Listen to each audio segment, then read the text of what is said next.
على عباده الذين اصطفى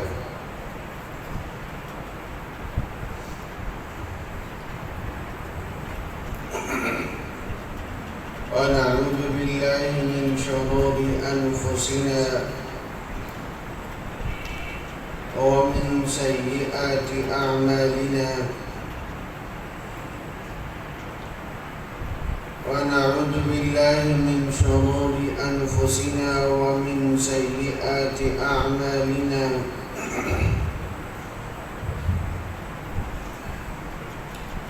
ونعوذ بالله من شرور أنفسنا ومن سيئات أعمالنا أما بعد أعوذ بالله من الشيطان الرجيم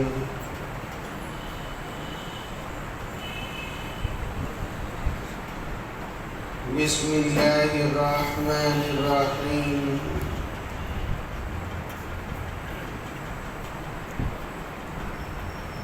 فانكحوا ما طاب لكم من النساء مثنى وثلاث ورباع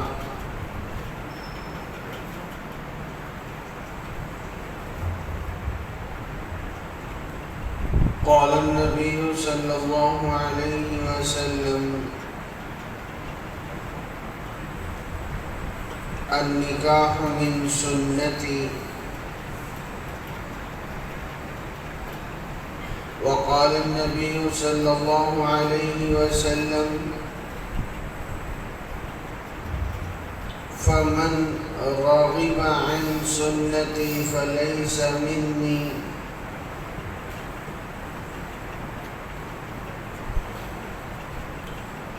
أو كما قال عليه الصلاة والسلام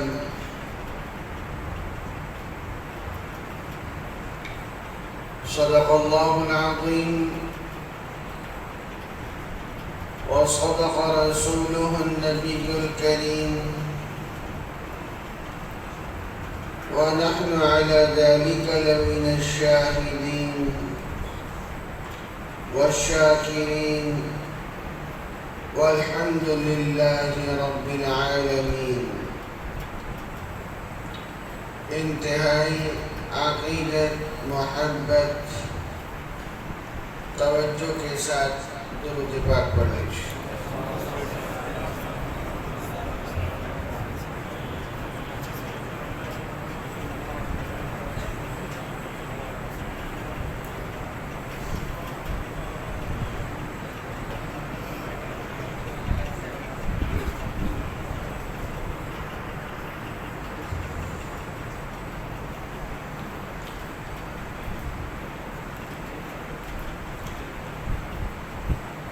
قرآن مجید کی آیت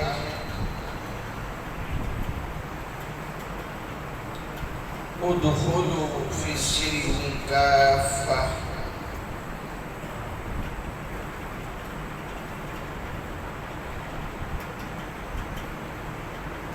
کہ پورے کے پورے دین میں داخل ہو جاؤ۔ یہاں ٹھیک ہے، اس کو بچو۔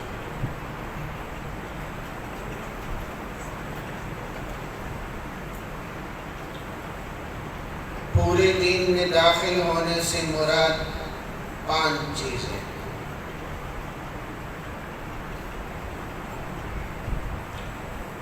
نمبر 1، انسان کا عقیدہ درست ہو۔ نمبر 2، ہر عمل سنت کے مطابق ہے۔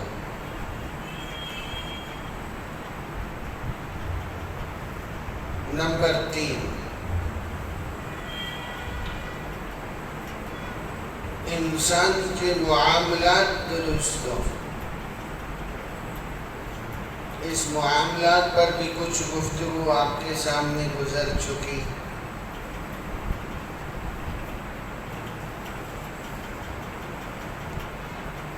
اس کا گفتگو کا ایک حصہ معاشرت ہے۔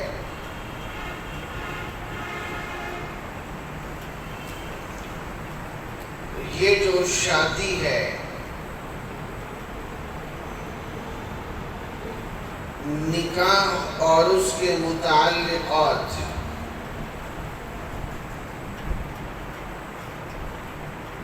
آج کا مسلمان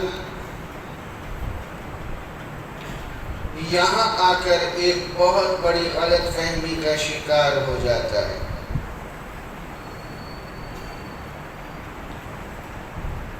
اور یہ سمجھتا ہے کہ میں نے نماز پڑھ لی ہے، تسبیحات کر لی ہیں، ذکر کر لیا ہے، تو جو دین کی میرے اوپر ذمہ داری تھی وہ پوری ہو چکی ہے۔ اب میں نکاح، شادی بیاہ کی تقریبات میں ہندوانہ رسم و رواج سے چلوں، اپنی مرضی سے چلوں، تو میرے لیے کوئی روک ٹوک نہیں ہے، ایسا نہیں ہے۔ جب ہم نے کلمہ پڑھا لا الہ الا اللہ محمد رسول اللہ، تو اب ہم ہر قدم پر محتاج ہیں۔ ہم خوشی بھی اپنی مرضی سے نہیں کر سکتے، ہم غم بھی اپنی مرضی سے نہیں کر سکتے۔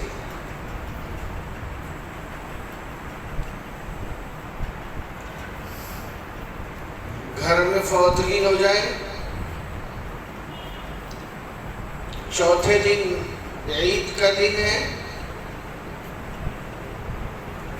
حکم ہے نئے کپڑے پہنو، صاف ستھرا لباس پہنو، خوشبو لگاؤ، خوشی مناؤ۔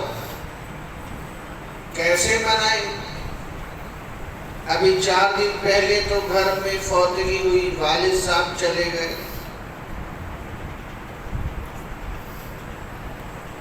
بھائی وہ سوگ تو 3 دن کا گزر گیا، اب تیری مرضی نہیں چلے گی، اب تمہیں خوشی منانا ہوگی۔ گھر میں فوتگی ہوئی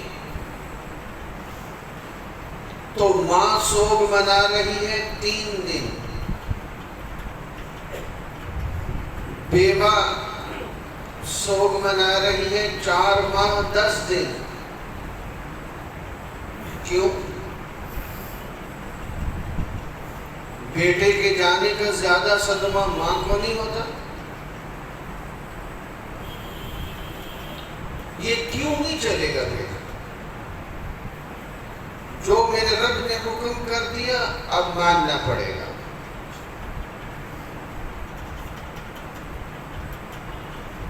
بیوہ 4 ماہ 10 دن سوگ منائے، ماں 3 دن منائے اور حلیہ درست کر لے۔ بالکل اسی طرح شادی کے معاملات میں ہم اپنی مرضی نہیں کر سکتے۔ اگر ہم چاہتے ہیں کہ آسانی کے ساتھ آخرت کے مراحل سے ہم گزر جائیں، تو پھر ہم نے ہر غم اور ہر خوشی کے موقع میں سوچنا ہے، دیکھنا ہے کہ ہمارے نبی کی سنت کیا ہے۔ جب بچے کی شادی کرنی ہے تو دلہا کیسا ہونا چاہیے؟ جب دلہن کی تلاش کرنی ہے تو شریعت کا مزاج کیا ہے؟ دلہن کیسی ہونی چاہیے؟ کیا نکاح ٹیلی فون پہ ہو جاتا ہے؟ اور کیا حق مہر جس طرح آج کل نکاح رجسٹر میں رکھ دیتے ہیں پیسے، اب دلہن دستخط کرتی ہے، پیسے ویسے ہی واپس آ جاتے ہیں۔ کیا حق مہر ادا ہو جاتا ہے؟ ولیمے کی حقیقت کیا ہے؟ اور یہ جو آج کل بارات کا ایک نیا سلسلہ شروع ہوا، شریعت کی نظر میں اس کی کیا حقیقت ہے؟ اور جو آج ہر گھر کے اندر ناچاقی شروع ہو چکی ہے، میاں بیوی کے اختلافات بڑھتے جا رہے ہیں، اس کی بنیادی وجہ کیا ہے اور اس کا حل کیا ہے؟ اور ہم جو بہت سارے لفظ ایسے بول جاتے ہیں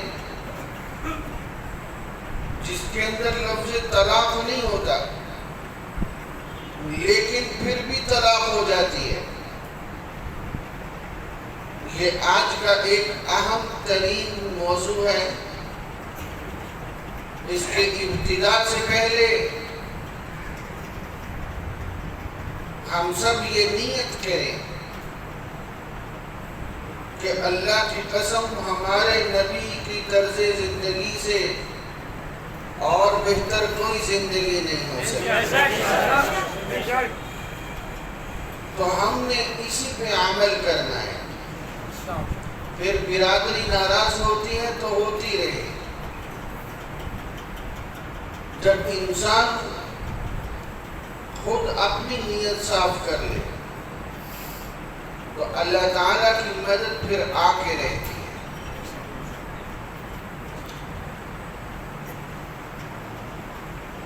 حضور اقدس صلی اللہ علیہ وسلم نے ارشاد فرمایا،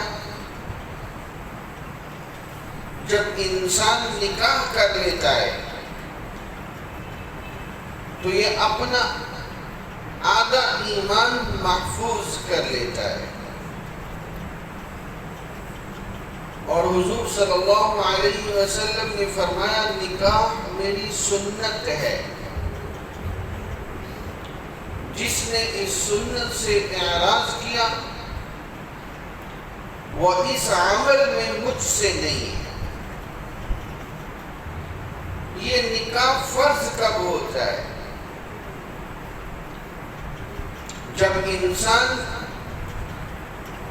نان نفقہ دینے پر قادر ہو، کھانا کھلانے پر قادر ہو، اور اس کو یقین ہو کہ اگر میں نے نکاح نہ کیا تو میں گناہ میں ملوث ہو جاؤں گا۔ اب شریعت کہتی ہے کہ اس پر نکاح فرض ہے۔ اب اس معاملے میں اگر والدین سستی کر رہے ہیں، 30 35 سال عمریں ہو جاتی ہیں اور ادھر دھیان نہیں ہے، تو اس گناہ میں والدین ملوث۔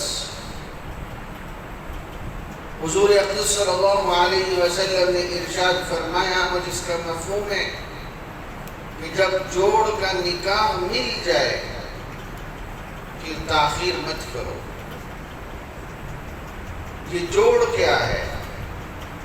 کف کیا ہے؟ کف برابری، یہ میرا موضوع آگے آ رہا ہے۔ اور واجب کب ہوتا ہے نکاح؟ جب نان نفقے پہ قادر ہے لیکن گناہ میں ملوث ہونے کا یقین نہیں ہے، اندیشہ ہے، نکاح اس پہ واجب ہے، اور نان نفقہ دینے پہ قادر ہے، تو اپنی عزت کی حفاظت کے لیے نکاح کر لینا یہ سنت ہے۔ اب سوال یہ ہے کہ میری بیٹی ہے اور مجھے دلہے کی تلاش ہے، تو شریعت کا کیا مزاج ہے؟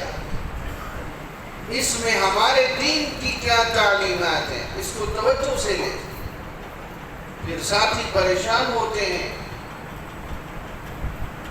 مالدار دیکھ کر نکاح تو کر دیتے ہیں، بعد میں پتہ چلتا ہے کہ وہ تو اس کو تو عقیدہ ہی ستیہ ناس تھا، وہ تو ساری زندگی نماز کے نزدیک سے نہیں گزرا تھا، اب پچھتاتے ہیں۔ تو بھائی جب آپ نے کلمہ پڑھا ہے تو میرے نبی کی تعلیمات زندگی کے ہر مرحلے پر آپ کی رہنمائی کر رہی ہے۔ آپ دیکھو شریعت کیا کہتی ہے، دلہے کی تلاش ہے، سب سے پہلے دیکھو کہ قوت اکتساب، محنتی ہے، کمانے کی کوشش کرتا ہے، گھر میں بیٹھا تو نہیں رہتا، نکھٹو تو نہیں ہے، محنتی ہے۔ یہ ایک پوائنٹ ہے جو درست کا سامنے آ گیا۔ نمبر 2، دیندار ہو، دیندار ہوگا تو گھر والوں کو دین پہ چلائے گا، دیندار ہوگا آپ کی بیٹی کو دین پہ چلائے گا، دنیا کا وقت تو گزر ہی جائے گا، کم از کم جنت کے ہمیشہ مزوں میں تو رہیں گے۔ دینداری کو ترجیح دو، اور دینداری میں کس چیز کو ترجیح دینی ہے یہ موضوع آگے آ رہا ہے۔ تیسری چیز کف ہو، کف کہتے ہیں حسب نسب میں برابری ہو، اسلام میں برابری ہو، دینداری میں برابری ہو، پیشے اور مالداری اور عمر میں برابری ہو۔ اس کی تفصیل میں بھی کرتا ہوں۔ چوتھی چیز اخلاق درست ہو، دولت مند دیکھ کے شادی کرتی اور انتہائی بد اخلاق ہے تو ایسی دولت کا کیا فائدہ؟ ترجیحات میں 4 چیزیں دیکھیں، محنتی ہے، بہت خوب، دولت مند سے شادی کر دو، محنتی نہیں ہے، گھر میں بیٹھا رہتا ہے، ایسا شخص گھر کے ماحول کا ستیہ ناش کر دیتا ہے۔ محنتی ہو، دوسرے نمبر پر دیندار ہو، تیسرے نمبر پر کف ہو، برابری ہو، چوتھے نمبر پر اخلاق والا ہو۔ جب یہ چیزیں مل جائیں اس دور میں اللہ کا شکر کرے۔ میں بعض گھرانوں کو جانتا ہوں 50 جگہ جا کر رشتے دیکھتے ہیں، جتنا ہے حکم اتنے پہ عمل کر لو، اور اگر دلہن کی تلاش ہے تو شریعت کیا کہتی ہے؟ ایک چیز دیکھو، میرے نبی صلی اللہ علیہ وسلم نے بڑے واضح لفظوں میں فرمایا کہ بعض لوگ مالداری کو دیکھتے ہیں دلہن کی تلاش میں، بعض لوگ حسن کو دیکھتے ہیں، بعض لوگ حسن نسب کو دیکھتے ہیں۔ آپ صلی اللہ علیہ وسلم نے فرمایا تم دینداری کو دیکھو۔ آپ دلہن، آپ کا بیٹا ہے، آپ دلہن کی تلاش میں ہیں تو دین کی تعلیم کیا ہے؟ اس کے اندر یہ وصف دیکھو، دینداری ہے، عقیدہ درست ہے، تو پھر آپ کی اولاد نیک ہوگی، حافظ ہوگی، متقی ہوگی، اللہ آپ کو دنیا میں بھی عزت دیں گے، آخرت میں بھی عزت دیں گے۔ اور یہ جو برابری ہے، مثال کے طور پر دینداری، بچی بہت نیک متقی ہے اور لڑکا مالدار تو ہے، عقیدہ غلط ہے اس کا. اور آج کے دور میں صحیح العقیدہ رشتہ ملنا بہت مشکل ہوتا چلا جا رہا ہے.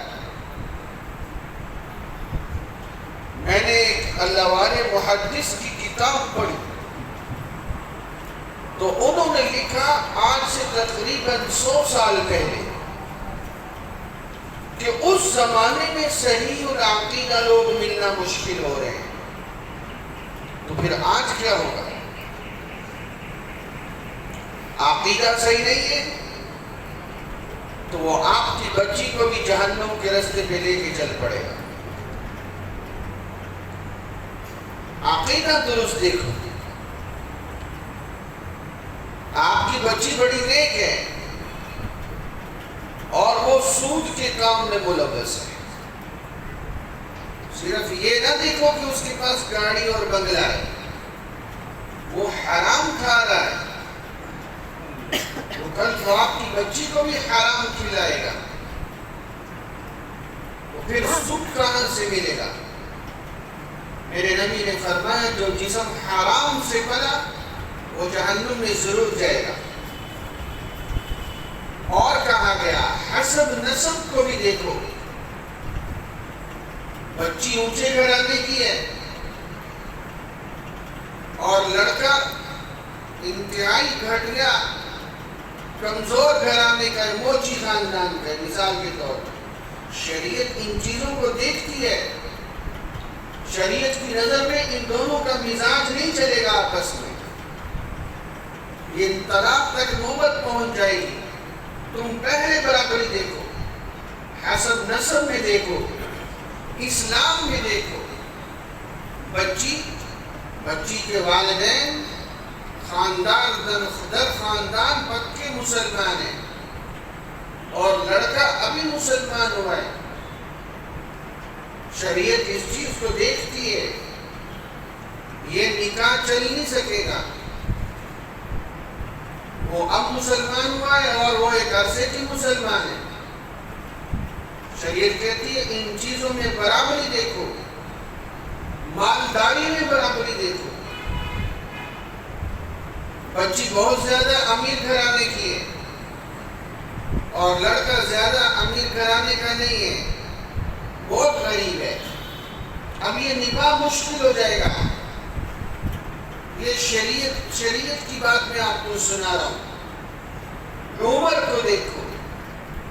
بچی کی عمر 25 سال ہے، 20 سال ہے اور جس سے شادی ہو رہی ہے وہ 50-60 سال کا ہے. مالداری کو دیکھ کے نکاح کر دیا. یہ نکاح نہیں چل سکے گا، یہ شریعت کے مزاج کے خلاف ہے. ان چیزوں کو سامنے رکھو اور پھر جب نکاح ہو تو نکاح میں 2 مرد ہونا شرط ہے. ایک بچہ ایک مرد ہے، نکاح نہیں ہوگا. ہاں ایک مرد 2 عورتیں ہیں، نکاح ہو جائے گا. لیکن محدثین نے فقہاء نے لکھا ہے وہ بھی متقی ہوں جو گواہ بن رہے ہیں. اور آج کل جب نکاح ہوتا ہے تو نکاح ہو چکا ہوتا ہے، بچی کو پتہ ہی نہیں ہوتا. یہ کیسا نکاح ہے؟ بچی سے اجازت لینا باقاعدہ ضروری ہے. اجازت دے گی نکاح ہوگا ورنہ نہیں ہوگا. اور اجازت لینے کون جائے؟ بہنوئی. بے شرمی کی بات ہے.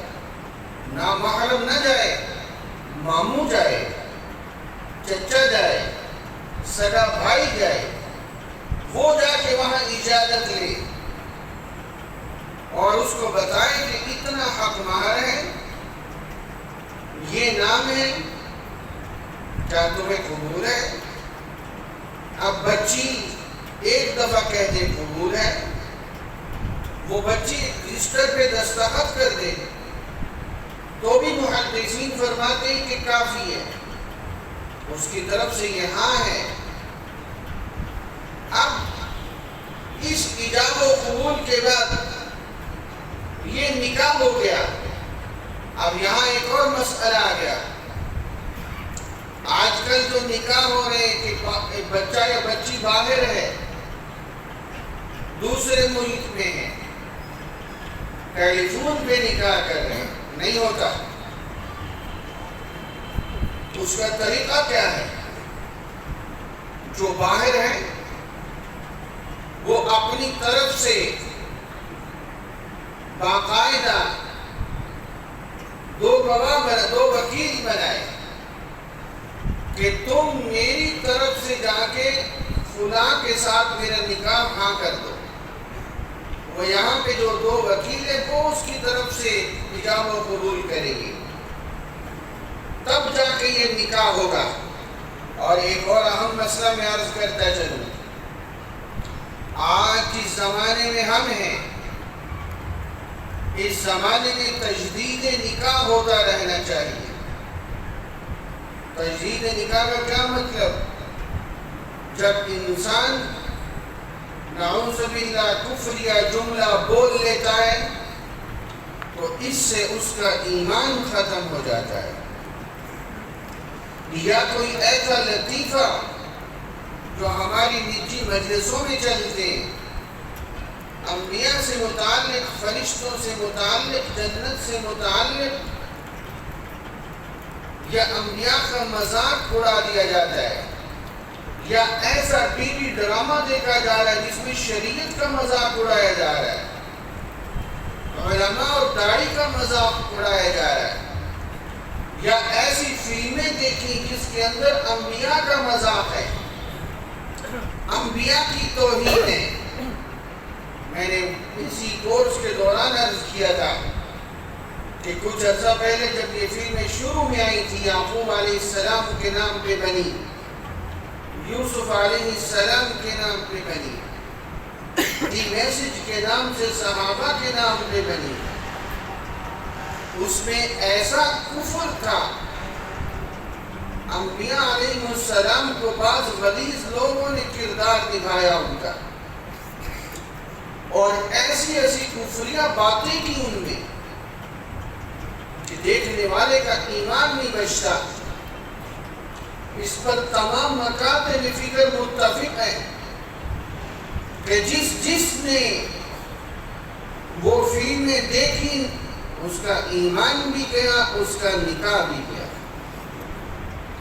تو اس لیے محدثین فرماتے ہیں، اس کو سنجیدگی سے لیجیے، کہ کبھی کبھی زندگی میں تجدید نکاح کر لیا کرو. تجدید نکاح کیسے ہوگا؟ گھر کے دو فرد بالغ، ان کے سامنے میاں بیوی آپس میں ایجاب و قبول کر لیں. شوہر کہتے میں نے تجھے نکاح میں لیا، قبول ہے؟ عورت کہتے قبول ہے.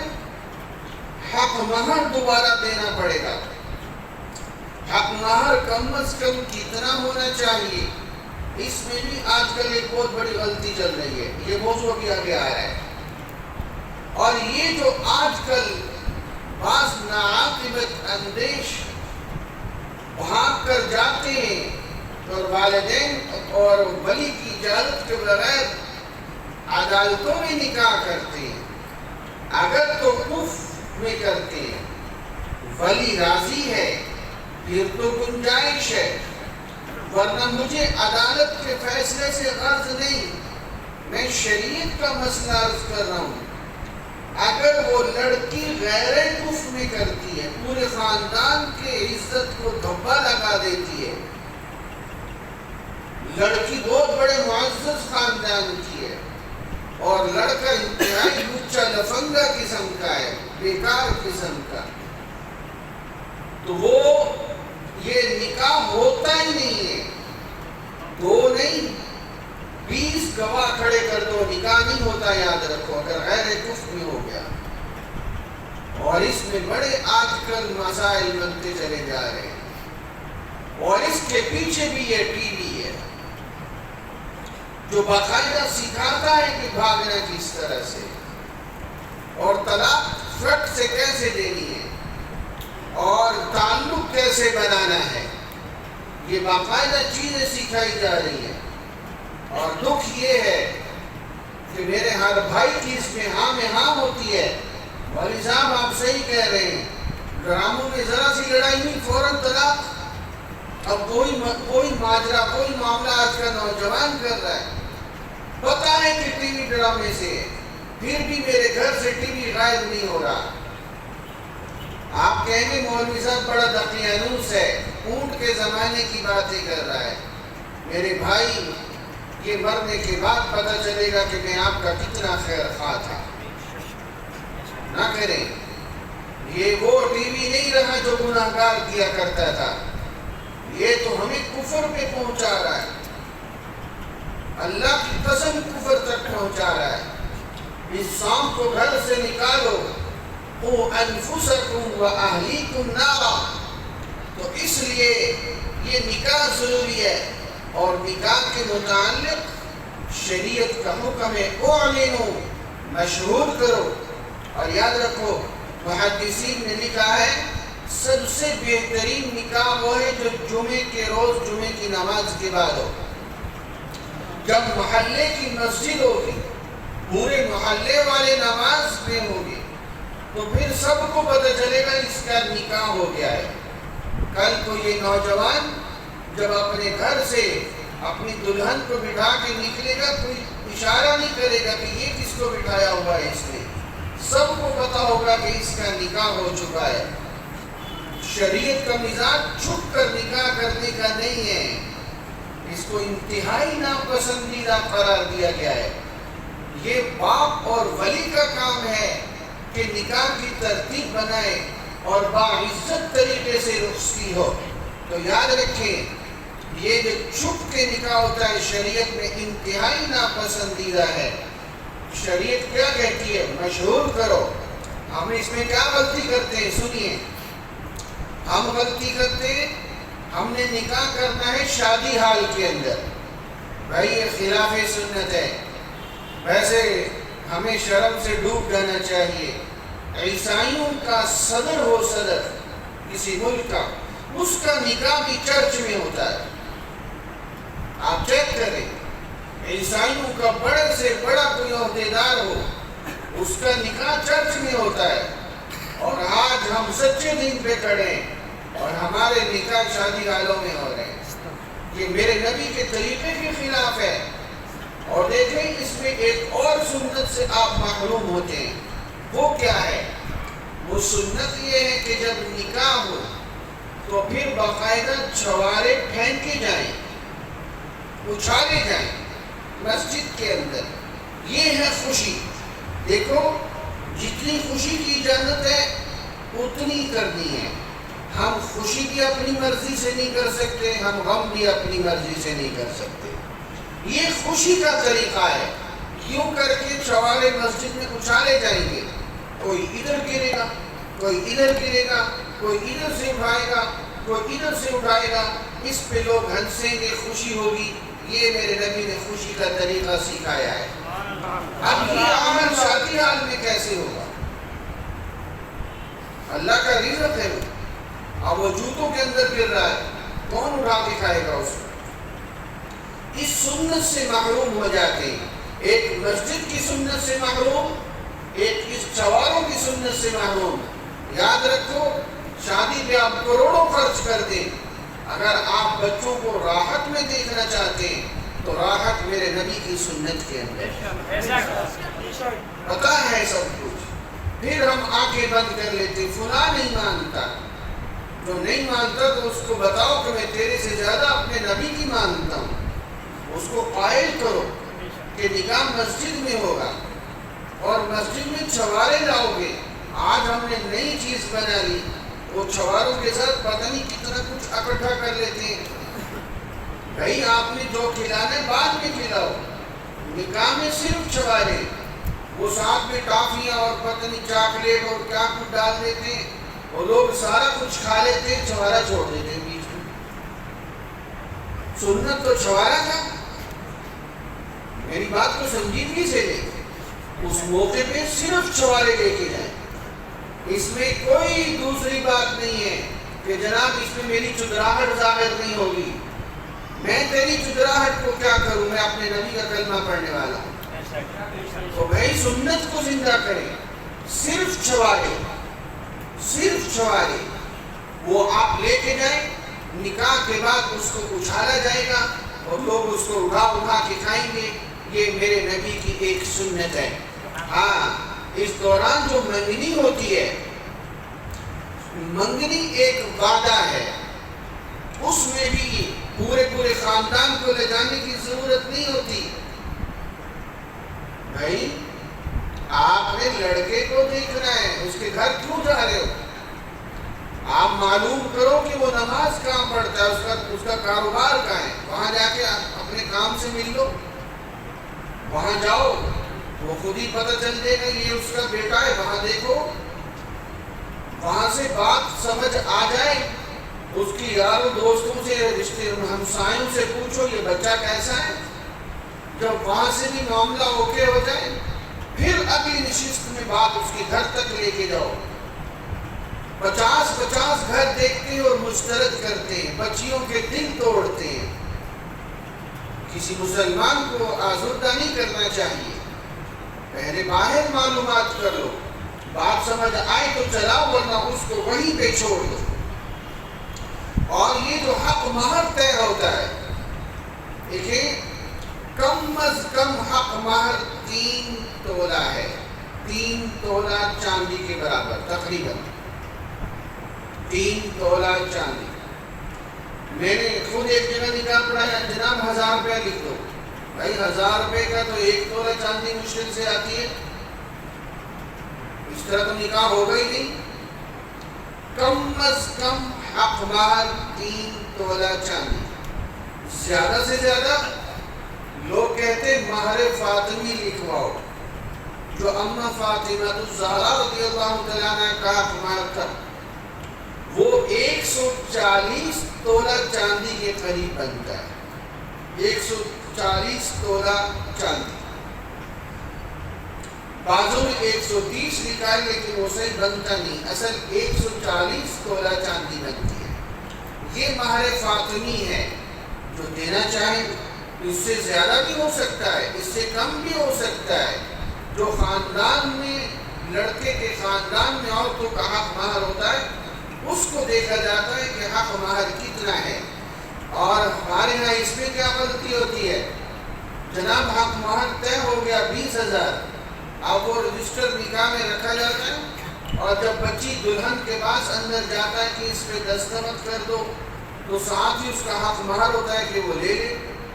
اب وہ تو وہ حیا کی پیکر اور شرم کا موقع ہوتا ہے، وہ دستخط کرتی ہے لیکن ان پیسوں کو نہیں اٹھاتی، وہ پیسے واپس نہیں، میں نے خود بھی دیکھا ہے۔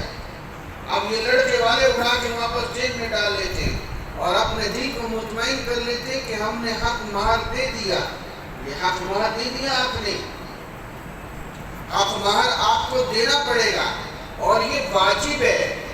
اور مرنے کے بعد اگر شوہر نے نہیں دیا تھا تو پہلے وراثت تقسیم کرنے سے پہلے یہ حق مہر نکال کے اس کی بیوی کے حوالے کرنا ہوتا ہے۔ اور بعض لوگ بعد میں معاف کروا لیتے ہیں، وہ معاف کروانے کا سب سے صحیح حل یہ ہے جس سے دل بھی مطمئن ہو جائے، وہ یہ ہے کہ آپ جو ہے وہ حق مہر 10,000 20,000 لاکھ جتنا تھا وہ بیوی کے ہاتھ پہ رکھ دو کہ یہ تمہارا حق مہر ہے، اور 2 دن بعد پوچھ لو، اگر چاہے تو معاف کر دو، واپس کر دو، پھر جس کا نصیب ہوگا اس کو مل جائے گا۔ اب یہ تو حق مہر کا حکم ہے۔ اب اس کے بعد شریعت میں جو ایک اور چیز دیکھی جا رہی ہے، یہ ہندوانہ رسم و رواج تھا جو ہمارے اندر آیا، وہ جہیز ہے۔ بعض تو لڑکے والے باقاعدہ فہرست بنا کے دیتے ہیں، ہمیں یہ جہیز چاہیے، ڈوب مرنے کا مقام ہے۔ جس باپ نے اپنی بیٹی کا، اپنے جگر کے ٹکڑے کو پال کے تیرے حوالے کر دیا، تجھے اور کیا چاہیے؟ اللہ تجھے بھی بیٹی دے، پھر تجھے پتہ چلے کہ باپ بیٹی سے کتنی محبت کرتا ہوتا ہے۔ وہ اپنی بیٹی تجھے دے رہا ہے، اس کو جوان کیا، اس کو پڑھایا اور اس کو آداب سکھائے، اور تیری نظریں اب چیزوں پہ آ گئی، اور حوالہ کر دیتے کہ جناب حضور صلی اللہ علیہ وسلم نے حضرت فاطمہ الزہرا رضی اللہ تعالی عنہ ان کو جناب جہیز دیا تھا۔ بھائی وہ عیاشی اور تعیش کا سامان نہیں تھا، وہ تو ضرورت کا سامان تھا۔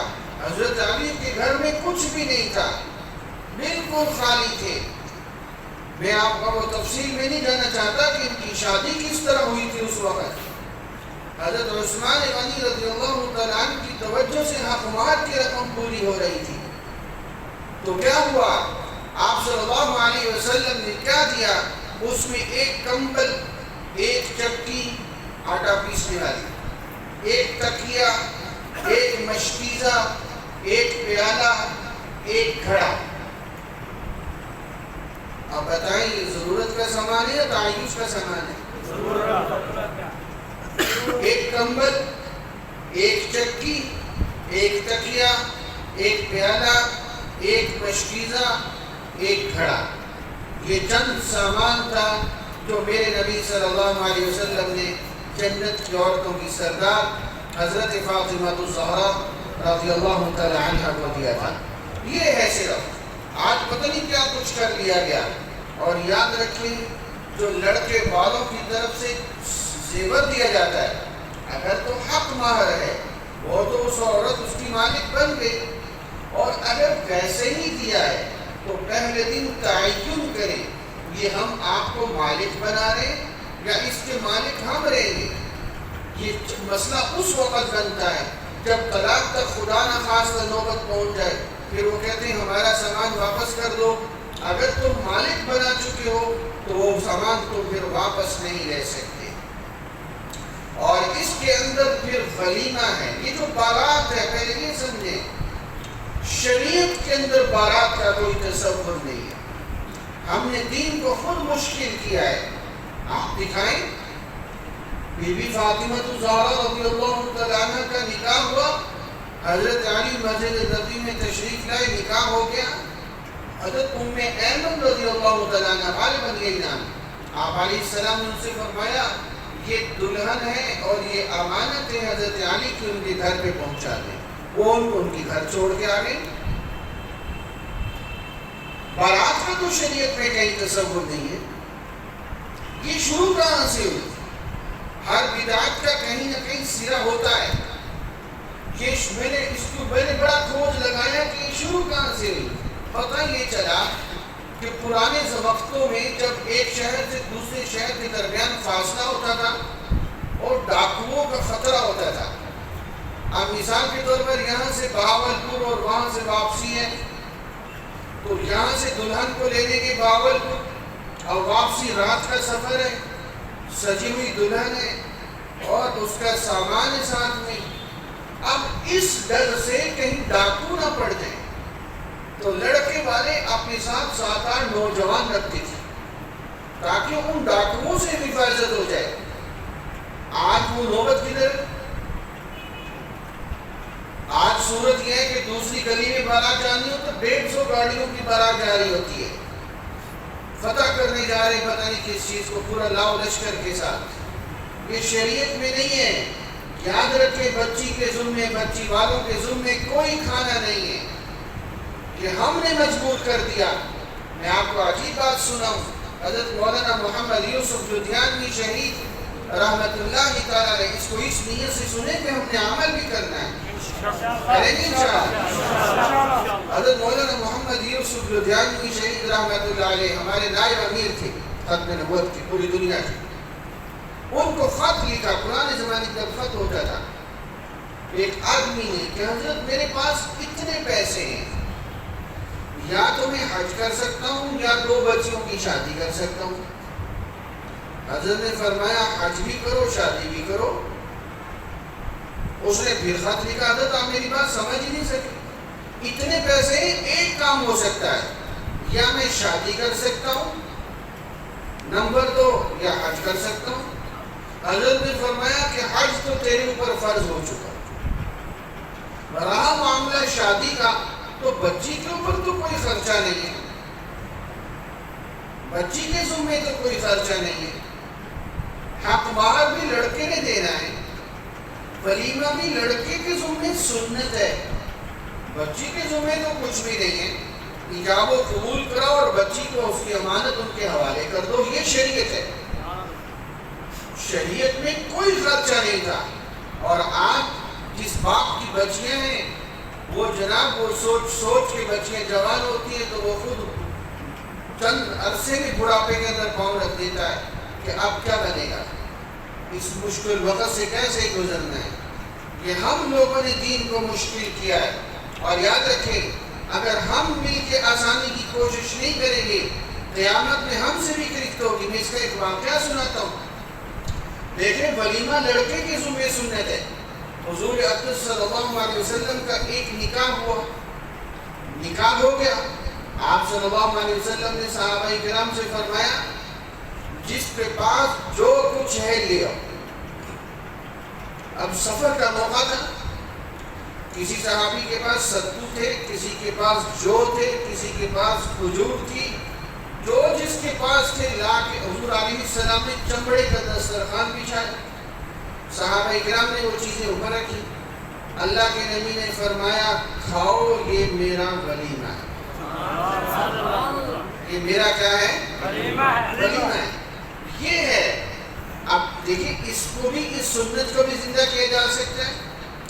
کراچی کے اندر یہ جو سامی کمپنی والے، ابھی ان کا انتقال ہوا 3-4 سال پہلے، فیروز صاحب، وہ اس کے بنیادی محرک بنے۔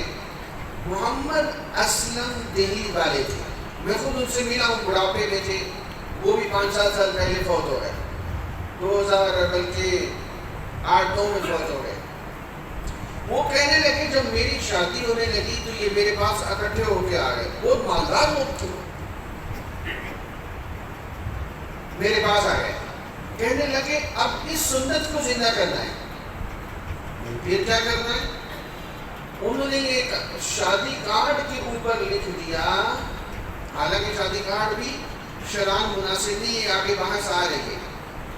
شادی کارڈ کے اوپر لکھ دیا کہ جو بھی مہمان آئے گا ہمراہ 5 بندوں کا کھانا لائے گا، اور ساتھ میں یہ بھی لکھ دیا کہ یہ سنت ہے، اس کی مذاق کوئی نہ اڑائے، ایمان جاتا رہے گا۔ ہم نے سنت کو زندہ کرنا ہے۔ اب 5 بندوں کا کھانا تو کسی پر بوجھ نہیں ہے۔ اب یہ جو دلہے صاحب تھے حاجی محمد اسلم صاحب، ان کو تیار کیا کہ آپ نے کچھ نہیں کرنا، آپ کا کام ہے دسترخوان بچھانا۔ کہنے لگے وہ دن آیا اور جناب جو بندہ آ رہا ہے، اب 5 بندے کا کھائے تو 6-7 کا کھانا تو لانا تھا اس نے۔ اب جو آ رہا ہے ہاتھ میں جناب ڈبہ لے کے آ رہا ہے، کھانے کا ٹفن لے کے آ رہا ہے، اور جناب وہ جو دسترخوان سجا تو وہ کھانے دنیا کے کسی بادشاہ نے کہاں کھائے ہوں گے، وہ جناب وہ آج بھی مشہور ہے کہ جناب 3000 کھانوں والا ولیمہ، اور کھانا اتنا بچا کہ وہ مختلف مدارس میں بھیجنا پڑا، مختلف مدارس میں بڑے بڑے مدرسوں میں طلباء کے لیے بھیجنا پڑا، کھانا اتنا زیادہ بچ گیا۔ اب دیکھیں یہ کام اگر غریب کرے گا تو اس کو غربت کی بات سنائی دے گی، اور اگر برادری کے امیر کریں بھائی سنت کو زندہ کرنا ہے تو کیا حرج ہے کہ وہ یہ کہتے کہ کھانے کے لیے بھائی 5 بندوں کا کھانا لے کے آئیں، تو شریعت میں کتنی آسانی۔ تو یہ آپ صلی اللہ علیہ وسلم کا ایک ولیمہ یہ تھا۔ دوسرا ولیمہ حضرت زینب رضی اللہ تعالیٰ عنہ کا، اس میں آپ صلی اللہ علیہ وسلم نے بکری ذبح کروائی، اس کا شوربہ اور روٹی، یہ سب سے بہترین اس وقت کا یہ ولیمہ تھا آپ صلی اللہ علیہ وسلم کا۔ اور آپ علیہ السلام نے فرمایا جس کا مفہوم ہے سب سے بہترین شادی اور ولیمہ کون سا ہے؟ جس میں قرض نہ لینا پڑے، جس کے اندر قرض نہ لینا پڑے، جتنی راحت کے ساتھ کر سکو اس کو کر لو، لازمی تھوڑی ہے 6 ڈیشیں پر رکھنی ہے بھائی، سنت ہے ولیمہ، مقصد یہ ہے کہ برادری والوں کو پتہ چل جائے کہ جناب یہ شادی ہوئی ہے۔ یہ ہے ولیمے کی تفصیل جو میں نے آپ کے سامنے رکھ دی ہے۔ اب یہ جو نکاح ہو گیا، اب دیکھیں یہاں ایک اہم بات شروع کرنے لگا ہوں پھر طلاق کا موضوع شروع ہوتا ہے۔ یہ جو میاں اور بیوی کے حقوق ہیں، آج جو معاملہ عدالتوں تک پہنچ رہا ہے، میں بڑے وثوق سے کہہ رہا ہوں، میرے ساتھ روزانہ دفتر میں یہ مسائل آ رہے ہیں۔ آج جتنے لوگ یہاں موجود ہیں، شاید کوئی خاندان ہو جس کے گھر میں طلاق تک مسئلہ نہ پہنچ چکا ہو، شاید کوئی گلی بچی ہو جہاں طلاق تک اور گھر اجڑنے تک مسئلہ نہ پہنچا ہو۔ 90% معاملات طلاق تک جو ہے، عدالتی معاملات طلاقوں پہ اور خلا کے اور تنسیخ نکاح پہ پہنچے ہوئے ہیں۔ وجہ کیا ہے؟ میاں اور بیوی کو ایک دوسرے کے حقوق نہیں بتائے جاتے۔ کپڑے کی دکان کھولنے پہ یہ تو بتایا جاتا ہے کہ گاہک کو کس طرح قابو کرنا ہے اور کپڑا کیسے لانا ہے۔ شادی کے موقع پہ یہ نہیں سمجھایا جاتا کہ شوہر کے ذمے کیا حقوق ہے اور بیوی کے ذمے کیا حقوق ہیں۔ میں چند حقوق گنواتا ہوں، میرے پاس وقت تنگ ہے، اس کو خود بھی سنیے اور آگے بھی پہنچائیے۔ آپ کے اس دین کا میں آپ کے سامنے لباب عرض کر رہا ہوں کہ شوہر کے ذمے کیا کیا حقوق ہیں۔ ان میں سے ایک حق یہ ہے جو شوہر کے ذمے ہے کہ وہ خوش خلقی کے ساتھ ملے۔ حدیث کا مفہوم ہے، جب شوہر گھر جائے تھکا ہوا، شوہر بھی مسکرائے اور آگے سے بیوی بھی مسکرائے تو عرش پہ رب مسکرا دیتا ہے۔ اب شوہر بھی تھکا ہوا ہے، وہ بھی کوشش کر کے چہرے پہ مسکراہٹ لائے گا، آگے سے بیوی بھی تھکی ہوئی ہے ہانڈی روٹی اور بچوں کو سنبھال کے، لیکن یہ میرے نبی کی سنت ہے۔ خوش خلقی رکھو، خوش خلقی ہوگی تو گھر خود بخود چلے گا۔ پھر انسان غربت میں بھی گھر کو آسانی سے چلا لیتا ہے۔ جہاں بدتمیزی آ جائے، زبان درازی آ جائے، وہاں گھر پتی کا ہو تو وہ گھر نہیں چل پاتا۔ پھر دوسرا حق جو بتایا گیا، خوش خلقی ہو، اور ساتھ میں اگر کوئی ناخوشگوار خبر سنے تو شوہر کا کام ہے صبر کرے، تحمل کرے۔ یہ میں اس بات پہ تھوڑی سی وضاحت دینا چاہتا ہوں، دیکھیں ایک بات کو خوب اچھی طرح سمجھیں۔ میں آپ کو 10 حقوق گنواؤں گا، آپ صرف اس ایک حق کو سمجھ لیں، اللہ کی قسم آپ کا گھر بچ جائے گا۔ اس ایک حق کو سمجھ لیں، وہ کیا؟ تحمل مرد پہ فرض ہے، عورت پہ فرض نہیں ہے۔ تحمل کیا ہے؟ غلط بات ہو گئی، غصے والی ناجائز بات ہو گئی ہے، بدتمیزی ہو گئی ہے، تحمل کرنا مرد پہ فرض ہے، عورت پہ نہیں۔ کیوں؟ عورت ناقصۃ العقل ہے۔ یہ میں نہیں کہہ رہا، اللہ کے نبی فرما رہے ہیں، یہ آدھی عقل والی ہے۔ یہ میں بطور عیب کے نہیں بتا رہا، اس کی فطری کمزوری ہے کہ اس کی عقل آدھی ہے۔ اب آدھی عقل والی اس کو نہیں پتا میں نے کہاں غصہ کرنا ہے، اس کو سنجیدگی سے سنیں، اس کو نہیں پتا کہ میں نے کہاں غلط بول جانا ہے، وہ تو آدھی عقل والی ہے۔ اس کو نہیں پتا کہ یہ سامنے شوہر کی والدہ کھڑی ہے، اس کو نہیں پتا کہ یہ میرے سامنے شوہر کھڑا ہے، وہ آدھی عقل والی ہے۔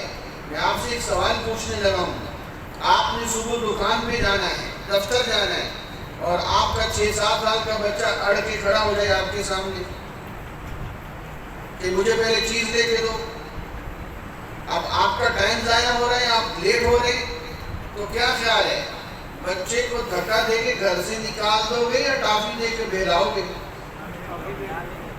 لامحالہ آپ کو پتا ہے یہ ناقصۃ العقل ہے، اس کو پتا نہیں میرا نفع نقصان کس چیز میں اس وقت، یہ مجھے دیر کروا رہا ہے، بلا وجہ ضد کر کے کھڑا ہے، لیکن آپ محبت بھی دو گے، ٹافی بھی دو گے، دل بھی بہلاؤ گے اس کا، اور یہ سوچ کے کہ یہ آدھی عقل والا ہے۔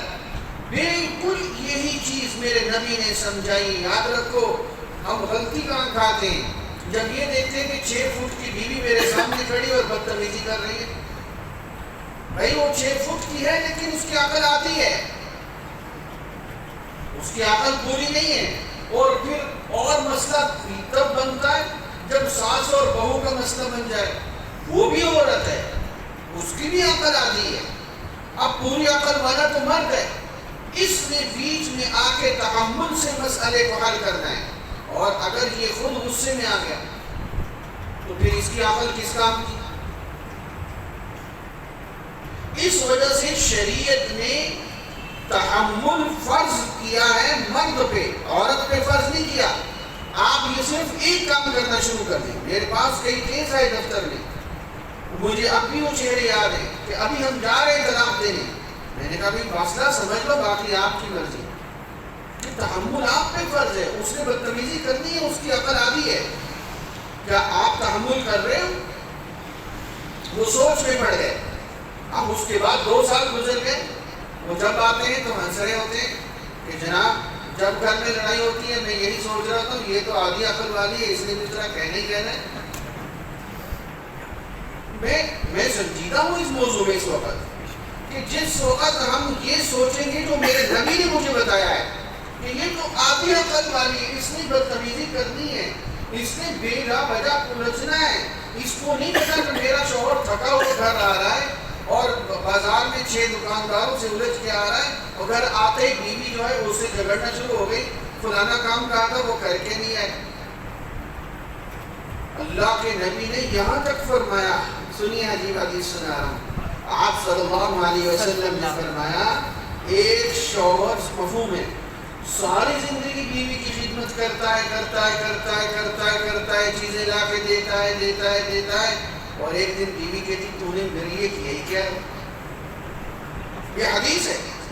میں نے جب یہ پڑھا میں بڑا ہنسا کہ دیکھو یہ نفسیات کے ماہر ہیں ہمارے نبی صلی اللہ علیہ وسلم، انہوں نے سمجھایا کہ اس نے یہ کرنا ہے، تحمل تو نے کرنا ہے، اور یاد رکھو اللہ کا واسطہ لفظ طلاق اپنی زندگیوں میں حرام کر دو۔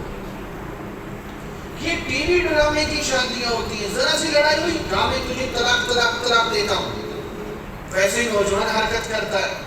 ارے میاں اپنے بزرگوں سے سفید داڑھی والوں سے پوچھو کبھی طلاق کا لفظ سنا تھا؟ آپ صرف 20-25 سال پیچھے چلے جائیں، پورے محلے میں کبھی طلاق کا لفظ نہیں سنتے تھے، آج ہر گھر میں آ گیا۔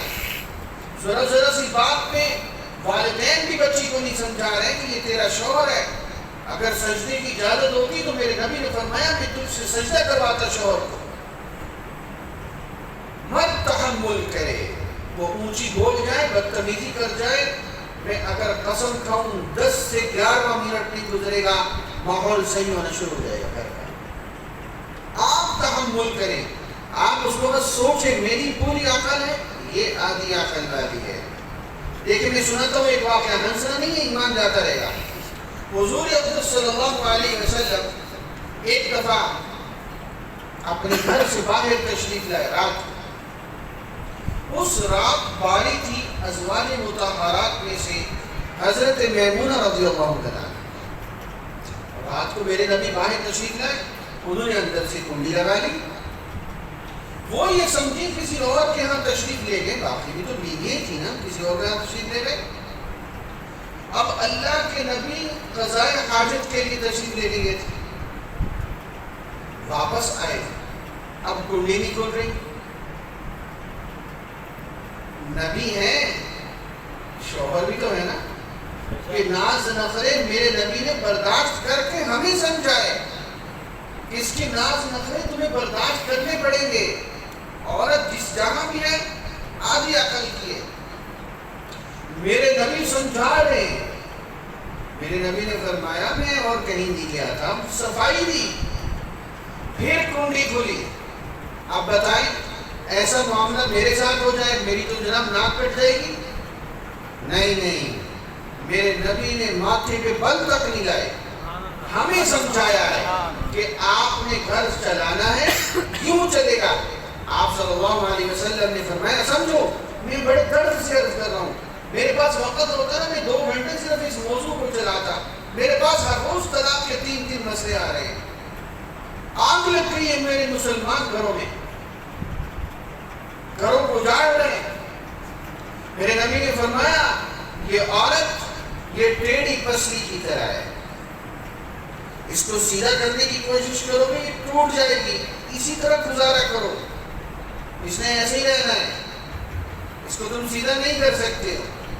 ہمارے بڑوں میں حضرت مدنی رحمت اللہ علیہ گزرے، بہت بڑے محدث تھے، اللہ تعالیٰ ان کی قبر پہ کروڑوں رحمت نازل فرمائے.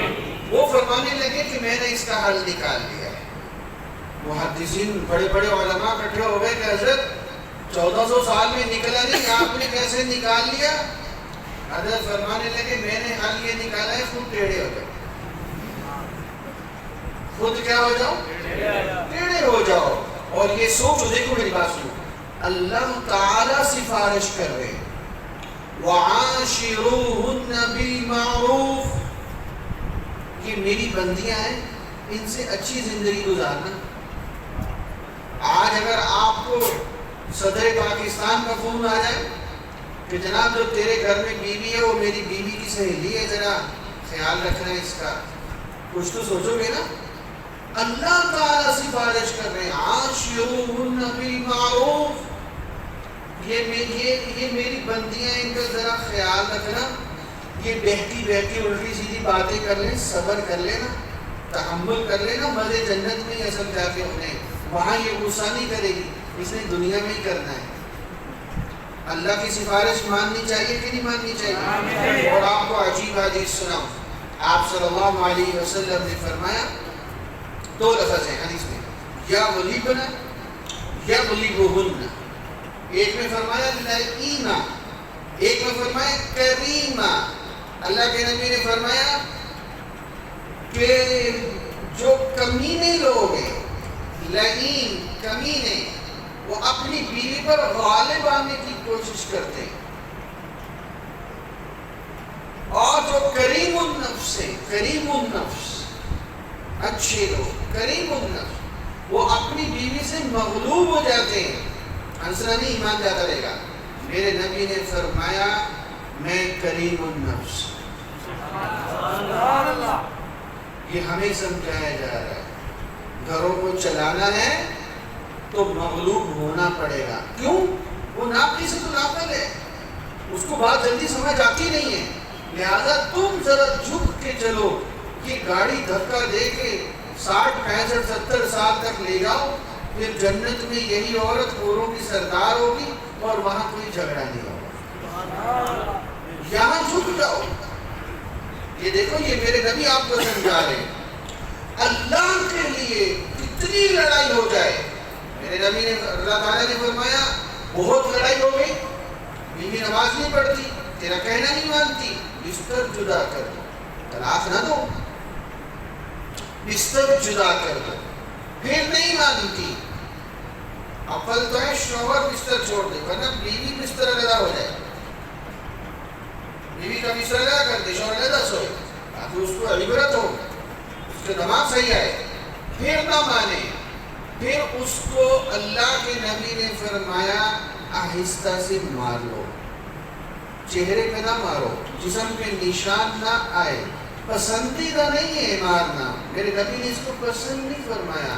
لیکن وہ نماز نہیں پڑھتی اور آپ سختی نہیں کرتے، قیامت میں شوہر پھنس جائے گا. لیکن طلاق نہیں دینی، معاملہ پھر قابو نہیں آ رہا. پھر شریعت کہتی ہے اچھا معاملہ قابو نہیں آ رہا، چلو پھر یوں کرو. یہ قرآن سنا رہا ہوں آپ کو. دونوں طرف سے خاندان کے سمجھدار لوگوں کو بلاؤ، اور یاد رکھو میری بات، جب کٹ پنچایت ہو مردوں کو بلاؤ، عورتوں کو نہ بلاؤ. عورت معاملہ اور خراب کر دیتی ہے. عورت کی سن کے آ جائے ہوا کیا تھا، بیٹھے مرد وہ مسئلہ حل کر سکیں گے، بیچ میں عورت ہوگی مسئلہ اور خراب ہو جائے گا. یہ صحابہ اکرام کی تجویز ہے جو میں آپ کو بتا رہا ہوں. طلاق نہ دو. طلاق کا لفظ تو وہ کروڑویں حصے کے بارڈر پہ پڑا ہوا ہے. طلاق تو دیوی نہیں ہے. آپ یقین کریں، بڑے بڑے علماء یہاں بیٹھے 99% طلاق دے کے پچھتاتے ہیں. میرے پاس روتے ہوئے آتے شوہر، مولوی صاحب اب کوئی رستہ نکالو. بھائی رستہ تو نے چھوڑا ہی نہیں، تجھے تو طلاق بھی نہیں دینی آتی، تجھے پتہ ہی نہیں گھر بساتے کس طرح ہے. وہ میری مانتی نہیں تھی. تو میں نے کہا کس کی مانتی ہے؟ اگر تیری نہیں مانتی تو کس کی مانتی ہے؟ اور کس گھر میں مانتی ہے؟ اس کو اخلاق سے راضی کرو. طلاق تک گئے کیوں پہلے؟ پھر ایک دم سے 3 طلاق. تجھے یہ ہی نہیں پتا ایک طلاق بھی ہوتی ہے، پتہ ہی نہیں لوگوں. پہلے طلاق کو معلق کر دو اگر بالکل اس کی کھوپڑی کام نہیں کر رہی. بالفرض یہ سارے کام کرنے کے بعد 6 دفعہ خاندان والے بیٹھ گئے، مسئلہ قابو نہیں آیا، اب سوچو طلاق کا. ورنہ میں نے ہاتھ جوڑ کے کہا لفظ طلاق اڑا دو زندگیوں سے، کوئی طلاق بھی کوئی چیز ہے. پھر کیا ہوگا؟ اب جو طلاق دینی ہے تو 1 2. یہ طلاق کا طریقہ میں ذرا آگے چل کے بتا رہا ہوں، یہ لمبا مضمون ہے اور میں ابھی بتا رہا ہوں آپ کو. اس شوہر کے حقوق میں ایک حق یہ ہے کہ بیوی کو اعتدال سے خرچہ بھی دے. بیوی کو جیب خرچ علیحدہ سے دینا چاہیے. وہ جہاں مرضی خرچ کرے، غلط جگہ خرچ کرے گی تو غلط ہے. اس کے بھانجے آتے ہیں، اس کی بہن آتی ہے، کبھی گھر میں اس کو خرچہ کرنا پڑتا ہے، تو اس کو مستقل ماہانہ خرچہ دینا دین کا حکم ہے. یہ نہیں کہتا کہ بہت زیادہ دو، جتنا آپ کا جیب خرچ ہے، جتنا آپ کماتے ہو اس تناسب سے کچھ نہ کچھ لازمی دیں جو اس کی مالک ہو. اور اس کو حیض نفاس کے مسائل سکھلائے. علماء کی مجلسوں میں جس طرح خواتین کی جس طرح اس مدرسے میں بھی مجلس ہوتی ہے وہاں لے جائے، ان کو دین کے مسائل بتلائے. یہ بھی شوہر کی ذمہ داری میں سے ایک ذمہ داری ہے. اور اگر شادیاں 2 ہیں تو ان میں برابری کرے. ہمارے ہاں دوسری شادی تو کر لیتے لیکن برابری نہیں کرتے. اور قیامت کے دن بڑی سخت وعید ہے ایسے شخص کے لیے کہ جو دوسری شادی کر لے برابری نہ کرے. اللہ کے نبی نے فرمایا جس کا مفہوم ہے قیامت کے دن وہ فالج زدہ ہو کے اس کو لایا جائے گا. تو یہ اللہ تعالیٰ کو سخت ناپسند ہے. اور نان نفقہ اور بقدر ضرورت مقام دینا یہ شوہر کی ذمہ داری ہے. اور سمجھیں ہفتے میں 1 دفعہ والدین سے ملوانا شوہر کی ڈیوٹی ہے. ہفتے میں 1 دفعہ. میں نے سابقہ بعد ایک جگہ یہ مسائل بیان کیے تو مجھے ایک سفید داڑھی والے بابا جی آ کے ملے، رونے لگے. میں نے کہا کیا ہوا؟ کہنے لگے 4 سال ہو گئے ہیں اپنی بیٹی کی شادی کیے ہوئے، 4 سال سے میں نے اپنی بیٹی کا منہ نہیں دیکھا. شوہر کہتا ہے جاؤ گی تو طلاق دے دوں گا. یہ مردانگی ہے، یہ درندگی ہے. درندگی شریعت نے اس کو حق دیا ہے ہفتے میں 1 دفعہ والدین سے ملے. باقی آپس کی رضامندی سے خواہ مہینے بعد ملے وہ اس کی مرضی ہے. گھر نزدیک ہے اور بیوی والدین سے ملنا چاہتی ہے، ہفتے میں 1 دفعہ شریعت نے اس کو حق دیا ہے. تو کون ہوتا ہے روکنے والا؟ اللہ تجھے بھی بیٹی دے پھر تجھے پتہ چلے کہ ماں باپ کا بیٹی سے رشتہ کیا ہوتا ہے. بڑے مرد بنتے ہیں. اور رشتہ داروں سے سال میں 1 دفعہ ملوانا یہ بیوی کا حق ہے. زیادہ دفعہ مل لے آپ کی مرضی. قطع تعلقی نہ ہونے دیں کسی سے. کسی سے ناراض نہ رہیں اگر جنت آسانی سے بغیر حساب کی جانا ہے. اور بیوی کے ذمہ کیا حقوق ہے؟ ان میں سے ایک حق یہ ہے کہ اپنی شوہر کی حیثیت کے مطابق خرچہ مانگے، نہ نفقہ مانگے. تنگ نہ کرے. اس کو پتہ ہے جتنا شوہر کا کماتا ہے اتنے کر سکتا ہے نا. زیادہ کرے گی تو شوہر حرام میں پڑ جائے گا. اس لیے زیادہ نفقہ طلب نہ کرے. اگر شوہر کسی کو اجازت نہ دے اس کو گھر مت آنے دے. اگر شوہر روک دے، خاص سگا بھائی ہو بیوی کا کہ اس کو میرے گھر نہ آنے دینا، اب شوہر کی اطاعت فرض ہے. اس کو گھر نہ آنے دے. شوہر کی اجازت بغیر اس کا بھائی بھی نہیں آ سکتا. اور اگر شوہر حکم کرے کہ میرے والدین کو کھانا دو تو پھر اس شوہر کے حکم کی اطاعت کی وجہ سے اس کو دینا ہوگا. اخلاقاً بھی دینا چاہیے. شوہر کا نام نہ پکارے. شوہر کا نام پکارنا بے ادبی ہے.